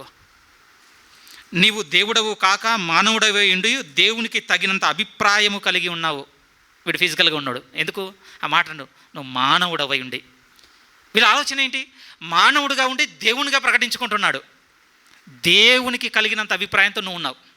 సరే, వీడి వ్యక్తిత్వం ఇలా ఉంది. ఇలాంటి వ్యక్తిత్వంతో ఇంతగా దేవునితో సమానంగా ఎంచుకునేంత దూరం పోవడానికి రీజన్ ఏమిటంటే, నువ్వు కాదు, నీ మీద రాజుగా పరలోకం నందు నియమింపబడి ఒక దురాత్మల సమూహంలో ఒక రాజు ఉన్నాడు కదా, వాడిని బట్టి నీకు ఈ బిహేవియర్ వచ్చింది. నిజమేనండి, మన మోడీ కూడా మా ఒక మాట చెప్పేశాడట. చూశారు కదా, మీరు బాగా వైరల్ అయింది. నేను ఇక్కడ ఉండి కదా అక్కడ నుంచి దిగి వచ్చిన అన్నాడట. ఆశ్చర్యం, ఇన్ని రోజులు ఎటుపోయింది ఇదంతా. ఇక్కడిది కాదండి, అది అక్కడి నుంచి. మనకు స్ట్రేంజ్ అనిపిస్తుంది దీనికి దానికి రిలేషన్ ఏంటని. చస్తే కొన్ని తెలుస్తాయండి మనకి, అంతకుమించి పెద్ద ఎవిడెన్స్ ఏం లేదు ఇప్పుడు మా ముందు. దీనికి దానికి ఏంటి లింకప్, అవి ఎలా అంటే ఆపరేట్ అవుతాయి. మనకు 100 ప్రశ్నలు ఉండొచ్చు ఇక్కడ. చచ్చిపోదాం ప్రియమైన, ఒకరోజు చచ్చిపోతాం కదా, ఆ రోజు తెలిసిపోతుంది. ఈ తూరు అధిపతి ఏమనుకుంటున్నాడు, దేవునితో సమానంగా ఎంచుకుంటున్నాడట. ఓకే, నీకు ఇలా ఉంది, అసలు ఇక్కడిది కాదు, ఇంకా ముందుకు తీసుకెళ్ళి చెప్తానని. ఇప్పుడు ఇక్కడ ఉండడంతోనే కాదు, అక్కడ ఉండడంతో కూడా నువ్వు ప్రకటించు అని అక్కడ ఎత్తుకొని మాట్లాడిందే మనం బాగా విన్నది ప్రియమైన వాళ్ళరా, అపవాదిని గూర్చినటువంటి భాగంగా. నిజము, వాడు రాజుగా ఉన్నాడు, వాడు వెళ్తున్నాడు. వాని స్థితి గురించి కూడా చెప్తూ దేవుడే ఉన్నాడు. ఆ మాటలు కూడా మనం చూడగలిగితే 13 నుంచి 13, దేవుని తోటయగు ఏదెన్లో నీ ఉంటివి, మాణిక్యమును గోమెదికను నవరత్నాలతో దేవుడు సత్కరించేశాడు. 14, అభిషేకం నొందిన వాడవై కేరువులవై ఒక ఆశ్రయముగా నువ్వు ఉంటివి. మొదట్లో మాట్లాడుతూ నువ్వు మానవుడివై అని వాంతో అన్నాడు, కానీ 2వ భాగంలో మాట్లాడుతున్నప్పుడు నువ్వు కేరువువై. అందుకోసం ఇది దూతల సెక్షన్లోనికి పెడుతున్నాను. వాడు అధిపతిగా ఉన్నాడు, వాడిని హెచ్చించుకుంటున్నాడు, వాని గురించి మాట్లాడుతూ నువ్వు బాగానే ఉన్నావు. కానీ ఒక రోజు వచ్చింది నీ జీవితంలోనికి. ఆ వచ్చిన రోజు ఎలా ఉందంట, 16, అయితే నీకు కలిగిన విస్తారమైన వర్తకము చేత లోపల నీవు అన్యాయము పెంచుకొని పాపం చేయొచ్చు వచ్చితివి గనుక దేవుని పర్వతం మీద ఉండకుండా నేను నిన్ను అపవిత్రపరిచితిని. ఆశ్రయముగా ఉన్న కేరువు కాలుచున్న రాళ్ల మధ్యను నీవికను సంచరింపవు, నిన్ను నాశనము చేసి తిని. నీ సౌందర్యమును చూచుకొని నీవు గర్వించిన వాడవే, నీ తేజస్సును చూచుకొని నీ జ్ఞానమును చెరుపుకుంటేవి కనుక కావున నిన్ను నేలను పడవేసేదను. ఇక నేను అక్కడ తగ్గిస్తున్నాను. ఒకసారి ఆలోచిద్దాం ప్రియమైన వాళ్ళ. ఇలా మొదటగా దేవుని దృష్టికి పాపము, గర్వము కనపడి దేవునితో సమానముగా ఎంచుకున్నటువంటి ఆ స్థాయి కనపడినప్పుడు దేవుడు ఏమైనా ఆలోచించి ఉండొచ్చు. ఇది చాలా బిఫోర్ స్టోరీ అని మనకు తెలుసు, చాలా పూర్వం. ఒకసారి ఆలోచిద్దాం, అసలు ఈ గర్వము ఈ స్థితికి రావడానికి, ఇంతగా హెచ్చించుకోవడానికి రీజన్ ఏంటి చెప్పనా? ఒక మాట, ఒక విధంగా సేవకుని అనుకరణతో వాటిని కలిగించిన స్థితి కదా. మనకంటే శ్రేష్టముగా కలిగించబడ్డాయి ప్రియమైన వాళ్ళ దూతలు, మన వంటి వారు కాదు. ఒక విధంగా చెప్పాలంటే చాలా హై స్టాండర్డ్స్ నుంచి దేవుడు కలిగించాడు అనుకుందాం కాసేపు. లేకపోతే ఒక గొప్ప స్థితిలో నుండి సృష్టించాడు వాటిని. ఇదే కదా రీజన్. అయితే దీనికి ఇప్పుడు మనం ఒక ఆలోచన చేద్దాం. ఇప్పుడు ఆలోచన ఏమిటి అంటే, ఇప్పుడు మనిషిని సృష్టిద్దాం, కానీ మనిషిని గొప్ప స్థితి నుంచి కాదు, చాలా చిన్న స్థితి నుంచి కలిగిద్దాం మనిషిని. అందుకోసం బైబిల్లో ఉంది ప్రియమైన వాళ్ళ, నేల మంటితో నరుని నిర్మించి, బాగా గొప్ప స్థితిలో సృష్టించి గొప్ప వాటి మీద అధిపతులుగా చేసినందుకు ఇక్కడికి వచ్చాయి మీ స్వభావం. ఇప్పుడు దేవుని నిర్ణయం ఏమిటంటే కింద నుంచి నిర్మిస్తాను, కానీ నిర్మించే వాటిని ఏ విధంగా నిర్మిస్తాను, లేకపోతే సృష్టించే వారిని ఏ విధంగా సృష్టిస్తానంటే ఇప్పుడు ఆ తక్కువ స్థితిలో ఉంచి నా పోలిక నా స్వరూపంతో సృష్టిస్తాను. దూతలు ఎక్కడ కూడా దేవుడు చెప్పలేదండి నా పోలిక నా స్వరూపం. బైబిల్ చదివారు మీరేమన్నా? మేబీ మనకంటే శ్రేష్టంగా కలగజేయబడి ఉండొచ్చు, కానీ దేవుని పోలిక దేవుని స్వరూపంలో చేయవలేదు. అవి గొప్ప స్థితిలో నుంచి గొప్పగా, అంటే గొప్పవాని పోలిక గొప్పవాని స్వరూపంలో చేయవలేదు, కానీ దేవుడు ఎంత గొప్పగా చేసి ఉన్నాడంటే కింది నుంచి ఒక విధంగా మట్టి నుండి సృష్టించిన మనిషికి మాత్రం దేవుడు ఇచ్చింది ఏంటంటే ఆయన స్వరూపమును ఆయన పోలికనిచ్చాడట. ప్రియమైన వాళ్ళారా, ఎందుకు ఈ సందర్భం మీతో పంచుకుంటున్నానంటే ఇది మనం ఎరగగలిగితేనే మనలో దీనత్వం మొదలవుతుందండి. మన మొదటి స్థితి మనకు తెలియాలి. దేవుడు నిన్ను నన్ను కలిగించిన మొదటి ప్రారంభం ఏంటో తెలుసా? చిన్నది, ఎన్నిక లేనిది, తక్కువది, మట్టి. కంపారిజన్ ఏంటంటే దూతలు మనకంటే శ్రేష్టంగా చేయబడి ఉండొచ్చు, లేదండి దేవుణ్ణి మెప్పించలేకపోయాయి, పాపం చేసి ఉన్నాయి, గర్వించిన హృదయంతో అక్కడి నుంచి పడద్రోయబడి ఉన్నాయి. కానీ దేవుడు అనుకున్న మాట ఏమిటి అంటే ఆదికాండం 1, 2, 3 అధ్యాయాలు మీరు చదువుతున్నప్పుడు ఇంట్రెస్టింగ్గా ఉంటాయి ప్రియమైన వాళ్ళ. నేల మంటితో నిర్మించిన మనిషిని అన్నమాట ఏంటంటే ఇప్పుడు అన్నిటిని ఏలువానిగా నిన్ను నియమిస్తాను. ఇప్పుడు అన్నిటిని ఏలువానుగా. బట్ డిజాస్టర్ ఒప్పుకుంటాను, మళ్ళీ అదే లోపం జరిగిపోయింది. 3వ అధ్యాయం నుంచి మన చరిత్ర మారింది. కానీ దానికి మళ్ళీ సొల్యూషన్ ఏంటి అని అంటే మళ్ళీ అదే పరలోకంలో నుండి దేవాది దేవుడు తన కుమారుని మళ్ళీ భూమి మీదకి పంపించినప్పుడు, బాగా వినండి ప్రియమైన వాళ్ళ, ఆయనకిచ్చిన ఆకారం ఏంటో తెలుసా? మనలాంటి మట్టి ఆకారమే. ఇది వింత కదా? రెండో వింత ఏమిటో తెలుసా? మనం చదివిన ఈ తూరు అధిపతిగా ఉన్నవాడు, వాడు మనిషిగా ఉండి, నరరూపిగా ఉండి, మనిషిగా ఉండి దేవుడు అనుకుంటున్నాడట. కానీ దేవుడు చేసిన సొల్యూషన్ ఏంటో తెలుసా? దేవుడు ఆయన దిగొచ్చి నేను మనిషిని కనపరుచుకున్నాడండి. ఈ మనకి ఎప్పటికీ అంత చిక్కని మర్మాలు ప్రియమైన వాళ్ళ. ఒక సేవకుడు అన్నమాట కూడా ఏమిటి అంటే, ఏంటి రిలీజియన్కి క్రిస్టియానిటీకి డిఫరెన్స్ ఏంటి అంటే ఆయన చాలా స్థిరంగా చెప్తుంటాడండి. ఇప్పుడు సోకాల్డ్ పిలువబడుతున్న రిలీజియన్స్ అన్నీ ఏమనుకుంటారు? మనిషి దేవుడు అవ్వాలనుకుంటున్నారు. కానీ క్రిస్టియానిటీ ఏంటి అని అంటే దేవుడు మనిషిగా వచ్చాడు, ఇదే తేడా అన్నాడండి ఆయన. మీకు అర్థమైంది అనుకుంటున్నాను. ఇప్పుడు సోకాల్డ్ కనపడుతున్న ఈ మతాలన్నీ అనుకుంటున్నారు మనుషులు దేవుళ్ళు అయిపోవాలి, మనుషులు దేవుళ్ళు అయిపోవాలి, అదే వాతావరణం కనపడుతుంది. ఏంటి బైబిల్లో ఉన్నటువంటి దేవుని క్రమం అని అంటే దేవుడు మనిషిగా దిగొచ్చాడు ప్రియమైన వాళ్ళ. అంత వ్యత్యాసం మనం చూస్తున్న ఈ సందర్భం ద్వారా ముందు మనం నేర్చుకోవాల్సింది ఏమిటంటే, ఏమంటే దేవుని దృష్టికి గర్వించి ఇచ్చిన స్థాయిని బట్టి, స్థితిని బట్టి తనను తాను గొప్పగా ఎంచుకున్నది, అక్కడి నుంచి త్రోయబడి ఉన్నది. కానీ దేవుడు ఇప్పుడు మన నుంచి కోరుకుంటుంది ఏంటో తెలుసా? మన నుంచి కోరుకుంటుంది ఏంటి? మిమ్మల్ని కలిగించిన ఆ చిన్న స్థితిలో మీరు ఏ విధంగా ఉన్నారు దేవునికి, నేను ఏ విధంగా ఉన్నాను. సౌలు రాజును కూడా కొద్దిగా జ్ఞాపకం చేసుకుందామండి, ఆయన కూడా మనకు చాలా పనికొస్తాడు. సమూయేలు మొదటి గ్రంథం, ఈ వ్యక్తి కూడా మనకు నేర్పించేటువంటి చాలా పాఠాలు ఉన్నాయి ప్రియమైన వాళ్ళ. సమూయేలు మొదటి గ్రంథము 15వ అధ్యాయంలోనికి మీరు వస్తే, 15వ అధ్యాయం. ఎందుకంటే మొదటి రాజు అండి, చిన్న విషయం కాదు. రాజు అంటేనే చెడ్డోడండి, అది ఏ రాజైనా. బాగా వినండి ప్రియమైన, రాజు అంటేనే చెడ్డోడు, నిజం. నా మాట కాదు, దేవుడు అన్నమాట. ఎందుకు ఆ మాట అంటున్నానంటే, మనం దావీదుని బట్టో ఇంకోరిని బట్టి రాజు మంచివాడు అనుకుంటారేమో. అనుకోకండి దయచేసి. ఎవరైనా సరే, ఇంక్లూడింగ్ డేవిడ్, ఎవరైనా సరే చెడ్డోడు రాజు అంటేనే. దేవుడే అన్నాడు, సమూయేలు ప్రవక్తతో చెప్పి పంపిస్తాడు కదా, వెళ్ళి ఎక్స్ప్లెయిన్ చేయి, వాళ్ళు కోరుకుంటున్న వ్యక్తి నేచర్ ఎలా ఉంటుందో ఎక్స్ప్లెయిన్ చేయి. మీకు తెలియదు. ఇప్పటివరకు నేను రాజుగా ఉండి మీ అన్నిటిని చూసుకున్నాను, మీకు అర్థం కావటం లేదు. వాళ్ళు కోరుకుంటుంది ఏంటో తెలుసా? మనిషిని తీసుకొచ్చి నా ప్లేస్లో కూర్చోబెట్టమని కోరుకుంటున్నారు. సో వాళ్ళకి ఎక్స్ప్లెయిన్ చేయి, అట్లీస్ట్ ఒక అవకాశం ఇవి. కానీ మూకుమ్మడిగా వాళ్ళు చెప్పిన మాట ఏంటో తెలుసా? అయినా సరే సకల మర్యాద చొప్పున మాకు రాజు కావాలి. మిమ్మల్ని బోనకత్తల్ని చేసుకుంటాడు, మీ ముందు పరిగెత్తించుకుంటాడు, మిమ్మల్ని దాసులుగా కొనిపోతాడు, మీ ఇంట్లో ఉన్న ఆడవాళ్ళను చెరపడతాడు, పర్వాలేదండి, మాకు రాజు కావాలి. అయినా కూడా దేవుడు మొదటగా ఎంపిక చేసుకున్నటువంటి వ్యక్తి చాలా యూనిక్ పర్సనాలిటీనండి. ఎందుకంటే సౌలు ఎర్లింగ్ టైమ్స్లో చూస్తే ప్రియమైన వాళ్ళారా, మనం కూడా కొంచెం సిగ్గుతో బాధపడాల్సినంత గొప్ప నడవడిక కనపడుతుంది ఆయనలో. ఓ మాట చూడండి, సమూయేలు మొదటి గ్రంథము 15వ అధ్యాయం 15వ అధ్యాయం 15, 16, 17 వాక్యాలు మనం జాగ్రత్తగా చూద్దాం. ఎక్స్ప్లెయిన్ చేస్తాను, ముందే చదువుకుందాం. అందుకు సౌలు, అమాలేకుల యొద్ద నుండి జనులు వీటిని తీసుకొని వచ్చారు. ఏంటంటే దేవుడు మొత్తం తీసేయమంటే కొన్ని తెచ్చేస్తాడు, ప్రవక్తకు తెలుస్తుంది. వచ్చి గద్దించడానికి వచ్చినప్పుడు నేను కత్తి తెచ్చింది, జనులు తెచ్చాడని రిప్లై ఇస్తున్నాడు. ఇప్పుడు 16 సమయలు అంటున్నాడు, సమయలు నీవు మాటలాడ పని లేదు, నాకు వినాలని ఇప్పుడు లేదు, ఇక నువ్వేమి కన్విన్స్ చేసినా కూడా నీకు కన్విన్స్ అవ్వను. యెహోవా రాత్రి నాతో సెలవిచ్చిన మాట నీకు తెలియజేతును వినమని సౌలుతో అనగా సౌలు చెప్పమనెను. అందుకు సమయలు, నీ దృష్టికి నీవు అల్పుడుగా కనబడినప్పుడు ఇశ్రాయేళ్ల గోత్రములకు శిరస్సు అయితివి. తన మొదటి ఆలోచన ఏంటో తెలుసా అండి? తన దృష్టికి తాను అల్పుడు అనుకున్నాడటండి. చిన్నోడేం కాదండి, రిచ్ పర్సన్ తెలుసా, చాలా రిచ్ అండి, హ్యాండ్సమ్, వెరీ టాల్. ఇక్కడ పనికి రాదు కానీ మీరు దాన్ని ఉంటుంది కదా ఏంటది, మ్యారేజ్ మ్యాట్రిమోనీలో ఈ ప్రొఫైల్ పెట్టారనుకోండి, వేరే ఉంటుంది ఇంకా స్టోరీ కదా. ఎలాంటి ఎబిలిటీస్ తెలుసా ఆయన? రిచ్, టాల్, హ్యాండ్సమ్, చిన్నోడేం కాదండి, బలాఢ్యుడు. నిలబడితే ఇలా చూడాలట ఆయన్ని. గుంపంతా నిలబడ్డదంటే వాళ్ళందరి మీద మూరుడు ఉండేటోడు. ఏమంటే అలాంటి వ్యక్తి తన తండ్రి గార్ధవంలో కొన్ని పోతాయండి. పోయినప్పుడు వెళ్ళి వెతకడానికి తండ్రి చెప్పగానే బయలుదేరుతాడండి.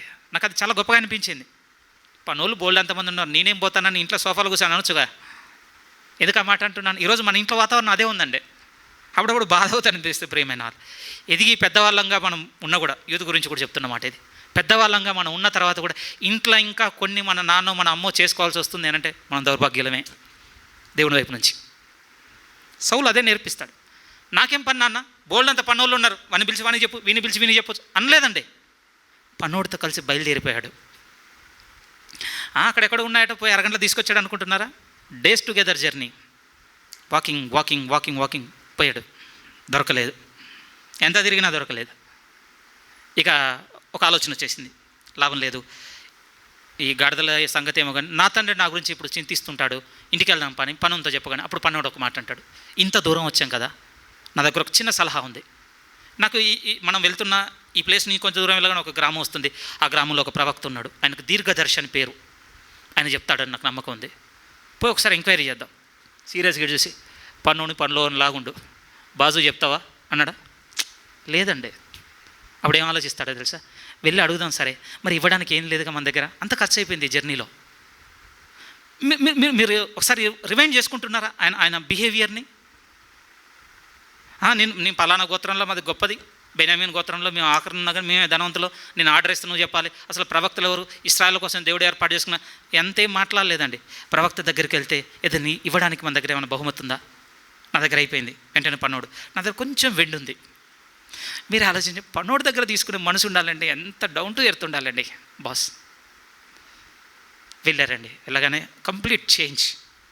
ఈయన ఒకటి ఎక్స్పెక్ట్ చేశాడు, అట్నుంచి రిప్లై కూడా వచ్చేసింది, సమయంలో అతనే నేను ఏర్పాటు చేసుకున్న రాజు.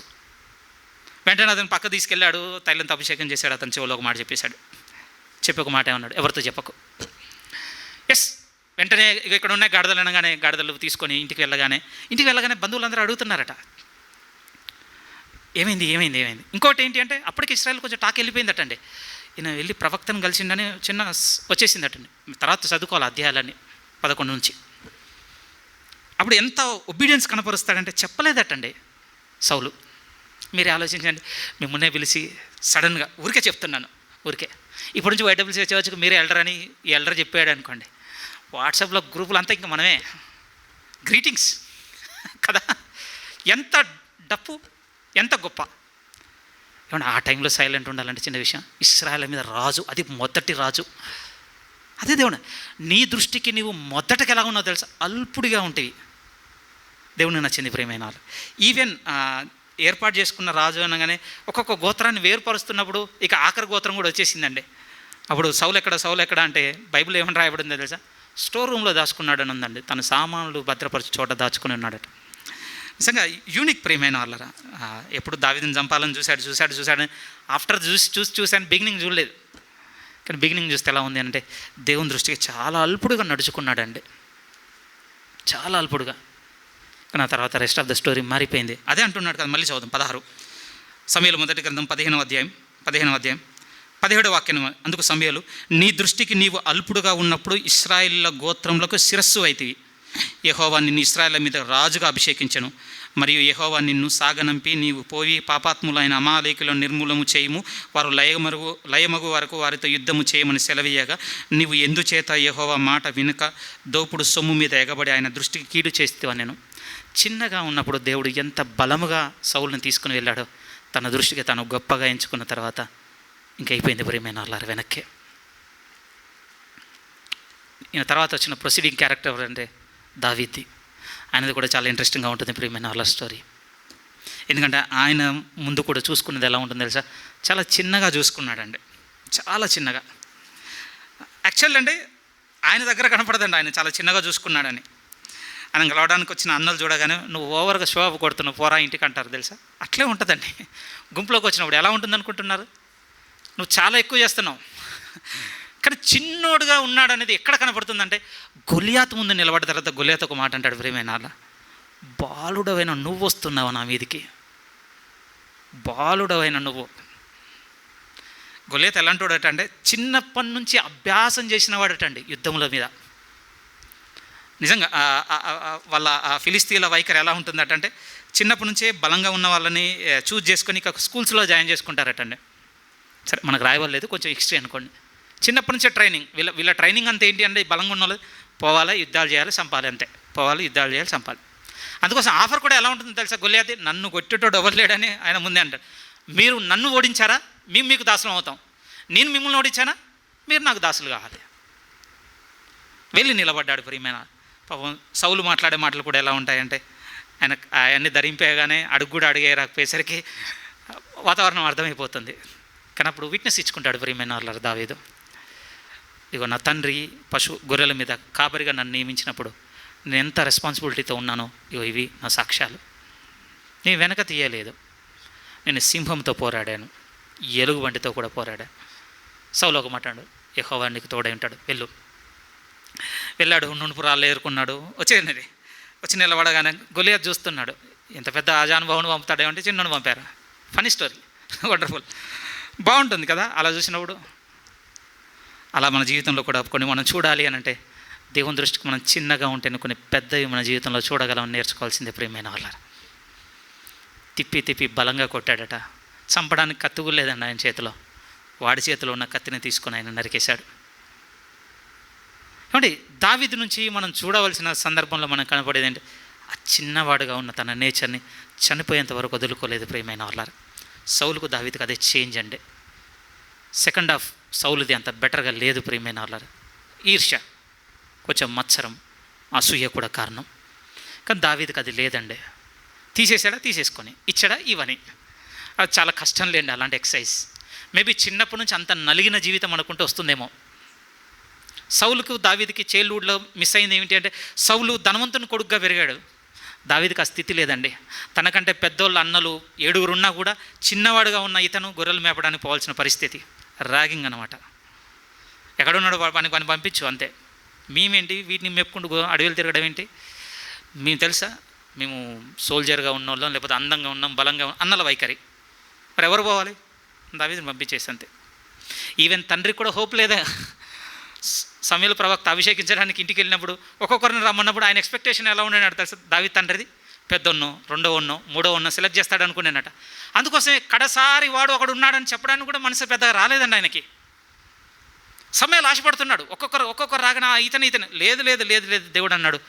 ఇక మనసుకు అడిగాడు, ఇంకెవరు ఉన్నారు, వీరెవ్వరు కాదంటున్నారు దేవుడు. ఇంకా కడసారి వాడు ఒకడు ఉన్నాడు. ఎక్కడున్నాడు? అడవిలో గొర్రెలు మేపుతున్నాడు. తండ్రి కూడా లేదండి పెద్దగా. మీరు ఆలోచించండి, ఆయన చైల్డ్హుడ్ ఎలా ఉండొచ్చు. మన ఇంట్లో రివర్స్ అండి. ఇప్పుడు మన ఇంట్లో కింగ్ అవుడ్ అంటే చిన్నోడే, బాగా పనులు తక్కువ. మేబీ అన్ని సెకండ్ హ్యాండ్ బట్టలు వచ్చినా కానీ పనులు కొంచెం తక్కువ ఉంటాయి.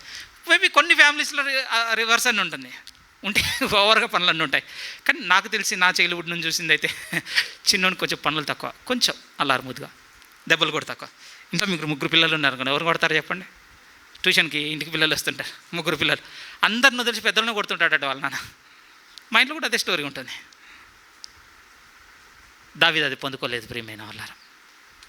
ఈ సందర్భాల గుండా మనం నడుచుకుంటూ వస్తే మనకు కనపడుతుంది ఏంటో తెలుసా, వారి దృష్టికి చిన్నగా ఉన్న స్థితి దేవుని చేతిలో పడ్డందుకు చాలా పెద్దదిగా కనపడుతుంది. దేవుని రాజ్యము దేనిని పోలి ఉన్నది? అది ఆవగింజను పోలి ఉన్నది. అది గింజగా ఉన్నప్పుడు అన్నింటిలో చిన్నదే, కానీ దేవుడు దాన్ని అది విత్తిన తర్వాత మొలిచి పెద్దదైన తర్వాత అది కూర మొక్కలన్నింటికంటే గొప్పది. ఇంకొక ఇంట్రెస్టింగ్ స్టోరీ చెప్తా. అంతా మేలేనా ఫీమేల్ ఏం లేరంటే ఒక ఫీమేల్ పర్సనాలిటీని తెస్తాను. ప్రియమైన నన్ను బాగా హత్తుకుందండి ఈవిడ. రాజులు 2వ గ్రంథంలోనికి మీరు వస్తే చాలా చాలా ఇంట్రెస్టింగ్ క్యారెక్టర్. ప్రియమైన వాళ్ళ అది చదువుతున్నప్పుడు ఇంట్రెస్టింగ్గా ఉండదండి, కానీ ఆమె రిప్లైలో ఇంత మీనింగ్ ఉందని మనకు ఆ మీనింగ్ని మెడిటేట్ చేసినప్పుడు చాలా ఇంట్రెస్టింగ్ అనిపించిందండి ఆవిడ. రాజులు 2వ గ్రంథము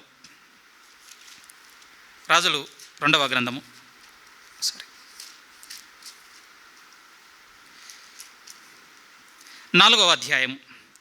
రాజులు 2వ గ్రంథము 4వ అధ్యాయం. సందర్భం ఏమిటి అని అంటే, ప్రవక్తల శిష్యులలో ఒక శిష్యుడు చనిపోయాడు, అతని భార్య విధవరాలైంది. అంతటా ప్రవక్తల శిష్యులలో ఒకని భార్య, నీ దాసుడైన నా పెనిమిటి చనిపోయాను, అతడు యెహోవా యందు భయభక్తులు గలవాడై ఉండని నీకు తెలిసే ఉన్నది. ఇప్పుడు అప్పులవాడు నా 2 కుమారులను తనకు దాసులుగా ఉండుటకే వారిని పట్టుకొని పోవుటకు వచ్చి ఉన్నాడని ఎలీషాకు మొరపెట్టగా. కాంటెక్స్ట్ ఏమిటి అని అంటే, భర్త చనిపోయి ఉన్నాడు, అతను కుటుంబం కొరకు చేసినటువంటి అప్పు మిగిలిపోయింది. ఇప్పుడు అప్పువాడు కనికరం లేకుండా, భర్త అంటే యజమాని పోయాడని కూడా కనికరం లేకుండా నా 2 పిల్లల్ని దాసులుగా కొనిపోతానంటున్నాడు, నాకు సహాయం చేయి. ఇది ప్రాబ్లం అండి ఆవిడ దగ్గర, అంతేకాదు ఇది ప్రాబ్లం. కేర్ఫుల్గా వినండి.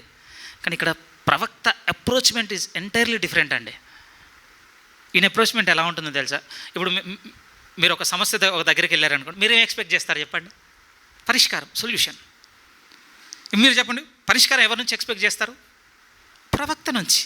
కానీ ఇక్కడ జరిగిన కాంటెక్స్ట్ ఏంటో తెలుసా? ప్రవక్తే ఆమెను పరిష్కారం అడుగుతాడండి. అది చాలా ఇంట్రెస్టింగ్గా ఉంది. ఇప్పుడు చూడండి, నేను చెప్పింది మీకు దొరకకపోవచ్చు, చదువుదాం జాగ్రత్తగా. ఆమె వచ్చి ప్రవక్తతో మొరపెట్టింది 2వ వాక్యంలో. ఎలీషా, నా వలన నీకేమీ కావాలను. ఏంటి ఆ ప్రశ్న అర్థం? ఒకసారి ఒక మూమెంట్ టైం తీసుకొని ఆలోచించాం. నా వలన నీకు ఏమి కావాలను, ఏమి ఎక్స్పెక్ట్ చేస్తున్నాడు ప్రవక్త? కష్టమే ఇది ఎక్స్ప్లెయిన్ చేయగానే, ఇంత సింపుల్ అని మీకు అనిపిస్తుండొచ్చు, మనం 100 సార్లు చేయడం దొరకదు. ప్రియమైన వాళ్ళది ఆమె వచ్చి నా సమస్య ఇది అని చెప్పింది. ఇప్పుడు ప్రవక్త ఏమంటున్నాడు తెలుసా? నా వలన నీకు ఏమి కావాలను. ఏమి ఎక్స్పెక్ట్ చేస్తున్నాడు తెలుసా? ఆమె దృష్టిలో ఆమె ఏమనుకుంటుందో కావాలి ఇప్పుడు దేవునికి. ఆమె దృష్టిలో ఆమె ఏమనుకుంటుందో. నీ దగ్గర ఎంత తప్పు అయింది, ఇంత తప్పు చేశాడా, సరే ఇది తీసుకో, ఇలా వెళ్ళుండాలండి కాన్వర్జేషన్ ఇన్ జనరల్గా. అలా వెళ్ళలేదండి. వెంటనే ఇంకేమంటాడు తెలుసా? ఆ మాట, నా వల్ల నీకు ఏమి కావాలను, నీ ఇంటిలో ఏమీ ఉన్నదో అది నాకు తెలియజెప్పమనేను. అసలు ఏమేమనుకుందో తెలుసా? ప్రవక్త వస్తే ఈ కొంచెంతో ఆతిథ్యం చేద్దాం అనుకుందండి. అందుకే ఎంత ఉందట? కొంచెం పిండి, కొంచెం నూనె, కొంచెం కొంచెం కొంచెం భోజనం ఉంది మా దగ్గర. ఎందుకంటే అప్పుడు ఒక వాడుక ఉండేనండి. సేవకుడు ఇంటిని దర్శిస్తున్నాడు అనగానే సేవకునికి కొంత బహుమానం ఇచ్చి సేవకుని చేత దీవెనలు పొందుకునేటువంటి క్రమం నడిచింది పాత నిబంధనలో. అది ఉంది, అదే ఇప్పటి వరకు సాగుతుంది. అలా అనుకుంది, ఏముంది నీ దగ్గర? కొంచెం కొంచెం కొంచెం భోజనం ఉంది. అప్పుడు ప్రవక్త చెప్పిన మాట, ఇక దీంతో నీ ప్రాబ్లం, నీకున్న సొల్యూషన్ క్లియర్ అయిపోతుంది పో. ఏమండి మీరు ఒకసారి ఆలోచించండి, ఈమె ప్లేస్లో మనం ఉంటే, నా దగ్గర ఏముందని తర్వాత సంగతి, నా సమస్య దీన్ని తీర్చు. మన వైపు ఇలా ఉంటుంది ప్రియమైన వాళ్ళు. ఎందుకంటే మనలో ఉన్నటువంటి ఆ దీనత్వమును బయటపడించుకోవటం లేదండి. మనం పెద్దదానికే గురి పెట్టుకొని సాగుతున్నాం ప్రియమైన వాళ్ళు. లోకాన్ని చూసి చాలా పెద్దదాన్ని. నేను కూడా ఇది ఫ్రాంక్గా చర్చ్లో చెప్పాలి, నా బిగినింగ్లో కూడా ఒక సహోదరునితో చాలా ఫ్రెండ్షిప్ స్టార్ట్ అయ్యి ఉండే, ఆల్మోస్ట్ సిమిలర్గా ఉండే ప్రియమైన వాళ్ళ. తర్వాత ఇన్ని సంవత్సరాలు ముందుకెళ్ళేసరికి ఇప్పుడు చూస్తేనండి, ఆ సహోదరుడు దేవుని చేత చాలా బలంగా వాడబడుతున్నటువంటి ఒక ప్రీచర్ అయ్యాడు. నేను చూసుకుంటున్నాను, అరే ఒకరోజు మేము కలిసి ఉన్నప్పుడు నన్నే కొన్ని విషయాలు అడిగిన వ్యక్తి, మేమే డిస్కషన్ చేస్తున్నప్పుడు నేనేదో కొంచెం పైన ఉన్నా, ఈ బ్రదర్ ఇంకొంచెం తక్కువ ఉన్నాడని ఫీల్ అయినది. ఇంత మారిపోయింది ఏంటి అసలు, నేనేంటి ఇక్కడ ఉన్నాను, అతనేంటి అక్కడ ఉన్నాడు. ఆ రోజు బాగా అర్థమైందండి, నన్ను నేను ఎంచుకోవాల్సిందే ఇదిగా ఎంచుకోవటం లేదండి. నిజంగా ఆ రోజు చాలా బలంగా ప్రార్థన చేసుకు, ఇక జీవితంలో ఇతను పడి ఇక నేను మత్సరపడొద్దు దేవా. నిజమండి, ఇంకా ఆ రోజు నుంచి కంప్లీట్ డెలివరెన్స్ అండి నిజంగా. ఏ రోజు అతనిది అక్కడో ఇక్కడో యూట్యూబ్లో కనపడ్డా కూడా చలో దేవుడు చాలా బలంనిచ్చి వాడుకుంటాడు. ఎందుకంటే తన దృష్టికి తను చిన్నగా ఉన్నాడు. ఒకరోజు నేను లేనంతే. మన జీవితంలో మీ పరిస్థితులు మీరు పెట్టి చూసుకోండి ప్రియమైన వాళ్ళారా. నాది నేను సేవ నుంచి ఒకటి చెప్పుండొచ్చు. మీ ఎదుగుదలలో పెట్టండి, వివాహంలో పెట్టండి, సంపాదనలో పెట్టండి, ఆస్తులలో పెట్టండి, ఉద్యోగంలో పెట్టండి, మీ ఇష్టం ఎక్కడైనా పెట్టి చూసుకోండి. ఎందుకు ఇక్కడ నేను అక్కడ వారు అని అంటే రీజన్ ఒకటే, మనం దేవుని దృష్టికి ఇలా కనపడటం లేదు. నా వల్ల నీకు ఏం కావాలను ఆ స్త్రీ అన్నమాట. 90 సామాన్ ఇది, నా బ్రతికిది, దీంతోనే మీరు బతుకుతారు పండి, దీంతోనే. ఆ తర్వాత మీరు చదివి చూడండి. ఆ తర్వాత అదే సమృద్ధి అవ్వడం, సమృద్ధితోని అప్పు తీర్చేయడం, ఆ తర్వాత ఇల్లు కట్టడం. ఇంట్రెస్టింగ్, ఇంటి మీద ప్రవక్తకు ఒక రూమ్ కూడా వేసిందట ఆవిడ. అలానే ఉంటుంది. ఆ తర్వాత రెస్ట్ ఆఫ్ ద ప్రొసీడింగ్ ఎలా ఉంటుందండి, కొడుకు చనిపోవడం, ఆ రూమ్లో పెట్టడం, తర్వాత ప్రవక్త వచ్చి కొడుకును బతికడం. బ్యూటిఫుల్ స్టోరీ అండి. కానీ బిగినింగ్ ఏంటో తెలుసా, తన సమస్య ప్రవక్త చెప్పగానే ఆ స్త్రీతో ప్రవక్త అన్నమాట, నా వల్ల నీకేం కావాలనగానే తన స్థితిని వచ్చి ఓపెన్గా చెప్పుకుంది. చూడండి, తన మొదటి స్థితి, లేకపోతే తన దృష్టికి తను చిన్నదిగా కనపడుతున్న వైఖరి ఉంది. అంత పాత నిబంధన కొత్త నిబంధన ఏం లేదంటే బాప్తిస్మ యోహాను బ్యూటిఫుల్ కాంటెక్స్ట్ అండి. స్త్రీలు కనిన వారందరిలో ఇతను గొప్పవాడు. కానీ యోహాన్ నుంచి వచ్చిన స్టేట్మెంట్ ఏంటో తెలుసా, నేను తగ్గవలసి ఉన్నది, ఆయన హెచ్చవలసి ఉన్నది. ఏం నేర్పిస్తున్నారని ఇంతమంది విశ్వాసుల సమూహం మన చుట్టూ ఉండి ఏం నేర్పిస్తున్నారు చెప్పండి. ఆవగింజ అది చిన్నదిగా గింజగా ఉన్నప్పుడు అది చిన్నదే, కానీ దేవుని శక్తి పరిపూర్ణ అవటకి ఎంత బలంగా ఉంది చూడండి ప్రియమైన వాళ్ళ. యోహాను సువార్త ఒక ఇంట్రెస్టింగ్ కాంటెక్స్ట్ అండి. క్లోజ్ చేసేయను, ఫినిష్ అయినా కొంచెం ఏమైనా లేట్ అవుతుందా, టైం పడుతుందా? టైం పడుతుందంటే వినడానికి మీకు ఒప్పుకుంది కదా. యోహాను సువార్త రైట్, యోహాను సువార్త 9వ అధ్యాయం. యోహాను సువార్త 9వ అధ్యాయం చాలా బలమైన సందర్భం అండి. ఇది మనకు ప్రభు అనుకున్నట్టుగా బోధపడుతుందో లేదో నాకు తెలియదు, కొంచెం భయం కూడా ఉన్నది. యోహాను సువార్త 9వ అధ్యాయం. సందర్భం ఏమిటి అనంటే, మొదటి నుంచి, ఆయన మార్గమున పోవుచుండగా పుట్టు గుడ్డివాడైన ఒక మనుష్యుడు కనబడెను. ఎవరెవరిని చూడగలుగుతారు చెప్పండి ఇక్కడ? ఎవరెవరిని చూడగలుగుతారు? ఒక గుడ్డి వ్యక్తి ఉన్నాడు, యేసుక్రీస్తు. ఎవరెవరిని చూశారు? ప్రభు ఇతన్ని చూశాడండి. ఫస్ట్ ఇది నోట్ చేసుకుందాం మన మైండ్లో. మనందరినీ చూస్తున్న ప్రభు మనం చూడలేకపోవచ్చు ఇప్పుడు. నిజం. సంఘమునకు దేవుడు చేసిన ఒక వాగ్దానం ఏమిటి అంటే, నేను ఉంటాను మీ మధ్య. మనల్ని అందరినీ చూస్తున్నాడండి ఇప్పుడు ఆయన. బహుశా మనం చూడటం లేదు, ఒప్పుకుంటారు. ఇంత మంచి కాంటెక్స్ట్లో ఉండే ఏ విధంగా ఉందో చూడండి కొనసాగింపు. ఆయన శిష్యులు, బోధకుడా వీడు గుడ్డివాడే పుట్టుటకు ఎవడు పాపము చేసెను? ఆయన గుడ్డోడంతే, చెవిటోడేం కాదు. ఆ మాట మీకు అర్థమవుతుందా? ఎంత హర్టింగ్ స్టేట్మెంటో తెలుసా ఇది. ఆయన జస్ట్ గుడ్డోడు మాత్రమేనండి, చెవిటోడు అవ్వలే. ఇంకా వీళ్ళు అన్నమాట ఏంటి, వీడు గుడ్డివాడే పుట్టుటకు ఎవరు పాపం చేశారు? నిజంగా మీరు ఆలోచించండి ప్రియమైన వాళ్ళారా, ఈ మాట అన్నప్పుడు వినగలిగే శక్తి మనకుందా? అన్నది ఏంటో తెలుసండి, అవయవంలో ఏదో లోపము, లేకపోతే ఇంకేదో జరిగి కళ్ళు పోయాయి, గుడ్డితనం వచ్చింది, అలా మాట్లాడట్లేదండి శిష్యులు. ఎవరో పాపం చేశారు, ఇంతకు వీడిని కన్నవారా? వినపడుతున్న వ్యక్తిత్వం ఎలా ఉండొచ్చు ఆ సందర్భంలో? నువ్వు స్వస్థపరిచింది లేదు, పోడు లేదు, ఇంత మాట అంటావా? లేదండి అలాంటి రిప్లై ఒకటి ఉంటుంది కదా. ఉదాహరణకు చెప్తున్నాను, ఉదాహరణ అన్నానంటే మీరు అఫెండ్ అవుద్దనని ప్రతిసారి గుర్తుపెట్టుకోండి. ఒక సేవకుడు మనల్ని గద్దించాడు అనుకోండి, మనకు ఉండవలసిన మొదటి అడుగు ఏంటో తెలుసా? ఈయనేంటి, ఈయన స్థాయి ఏంటి, సేవలో ఈయన అనుభవం ఏంటి, ఈయన నిజంగా నీతివంతుడా? ఇది కాదండి మన బిజినెస్, అది మన పని కానే కాదు. మన స్థితిని మనం చూసుకున్నట మన పని ప్రియమైన వాళ్ళ. ఈ గుడ్డి వ్యక్తి దగ్గర అది కనపడుతుందండి. నాకు చాలా చాలా తాకాడండి ఈ వ్యక్తి. అసలు ఇంత పెద్ద మాట అంటే శిష్యుల మీద తిరగబడపోవడం ఏంటి ఈయన అసలు? మీరు చెప్పండి, పాత నిబంధన నుంచి మనం చదువుకుంటూ వచ్చామా? పలానా వానికి అవయం లేదు అంటే ఇది పాపం, పలానా వానికి ఇంకోటి లేదంటే అది పాపం, ఏమైనా చదువుకుంటూ వచ్చాం? నెవర్. అలాంటి ఎక్స్పీరియన్స్ అసలు లేదు. ఈ యాటిట్యూడ్ డ్యాన్స్ వచ్చింది మరి. ఇలాంటి వైఖరి ఎక్కడి నుంచి ఎదిగింది? ఊరికనే అలవాటైపోయింది కాదు ప్రియమైన. అది ఈరోజు మన సంఘంలో కూడా తెచ్చుకున్నామండి. మనం ఇంత బ్లంట్గా, ఇంత ఓపెన్గా ఇది అని మనం పాయింట్ చేయకపోవచ్చు ప్రియమైన వాళ్ళు, కానీ శిష్యుల వైఖరి ఈరోజు సంఘంలోనికి వచ్చి నడుస్తుంది. ఇదే మనం చూడవలసింది సహవాసంలో. ఇదా ఏమండి? చూసిన వ్యక్తి ఎవరో తెలుసా? ప్రభు అతను చూడడం ఏంటి, అతనికి కావాలని కోరుకోవడం ఏంటి, శిష్యులు ఏంటి మాట్లాడుతుంది చూడండి. ఎందుకు ఈ మాట అంటున్నాను అంటే, ఆ తర్వాత జరిగింది ప్రియమైన వాళ్ళ ఎంత గొప్ప కార్యం అని అంటే, ఐ థింక్ అండి ఇక్కడే మనం నోటీస్ చేస్తాం అలాంటి మాట. ఎలాంటి మిరకిల్ ఆడ తెలుసా ఇది? చూడండి, ముందు ఆ మాట చూసిన తర్వాత కొంచెం ఎక్స్ప్లెయిన్ చేసుకుందాం. 22వ వాక్యం చూడండి, అదే అధ్యాయంలో 22. ఈ జరగబోతున్నటువంటి ఈ మిరకిల్ ఎలాంటి స్టాండర్డ్స్తో కూడిందట అంటే, పుట్టు గుడ్డివానికి కన్నులెవరైనను తెరిచినట్టు లోకము పుట్టిన నుండి వినబడలేదు. ఎలాంటి జరగబోతుందో తెలుసండి అక్కడ? ఎలాంటి సూచన క్రియ అంటే, అసలు లోకము పుట్టినది మొదలుకొని ఇప్పటి వరకు జరగబోతుందట.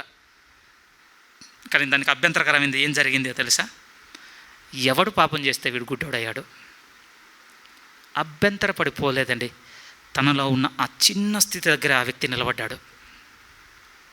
నేను గుడ్డివాణ్ణి కానీ నాకు చూపు కావాలి, నేను గుడ్డివాణ్ణి కానీ నాకు చూపు కావాలి.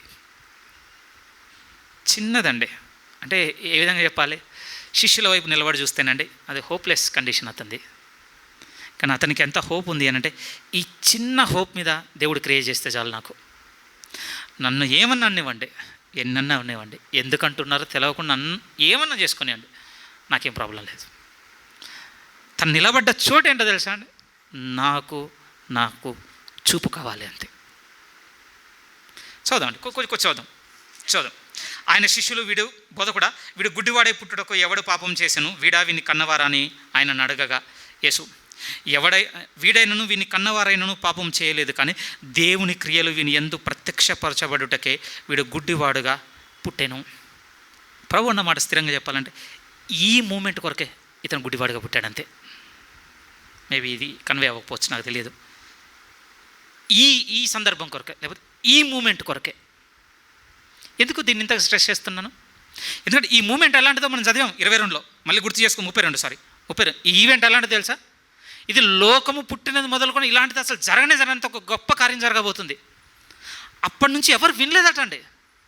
గుడ్డుని కళ్ళు రావడం ఏంటి అసలు?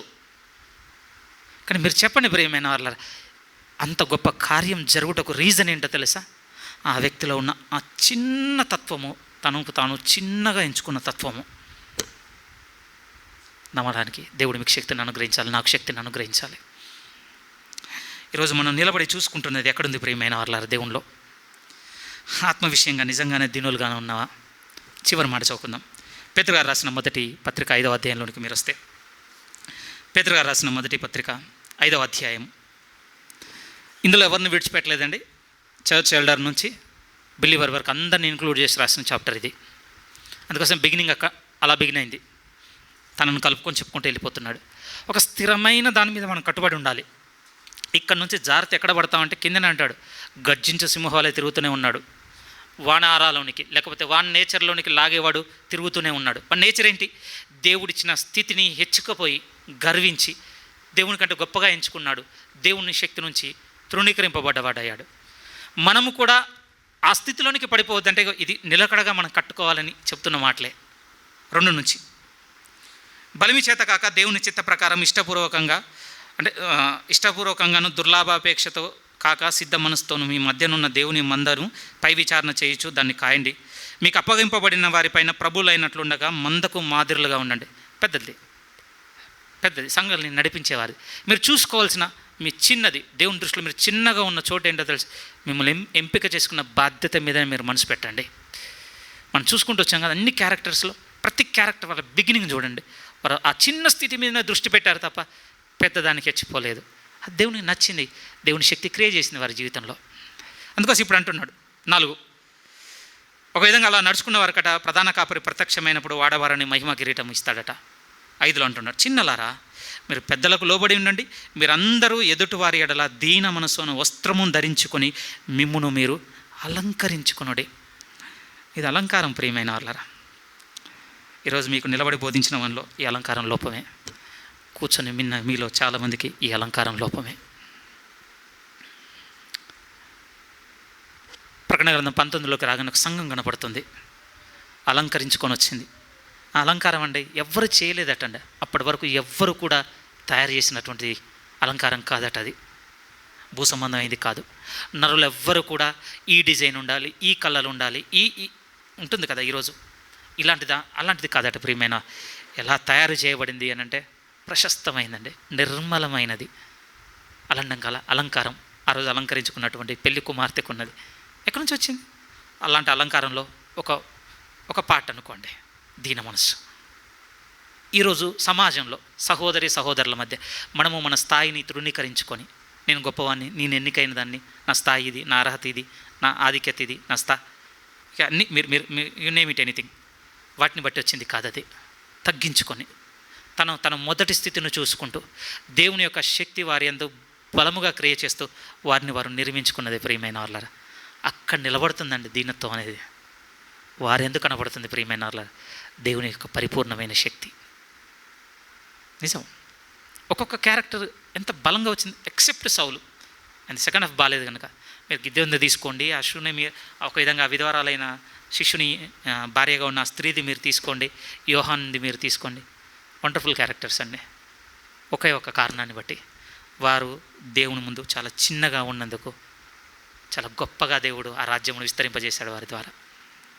మన వంతు ఏంటి? రేపు ప్రభు వచ్చేలోపు ప్రియమైన వాళ్ళారా, స్థిరముగా దీనత్వంలో కట్టబడదాము. ఇది అలంకారము.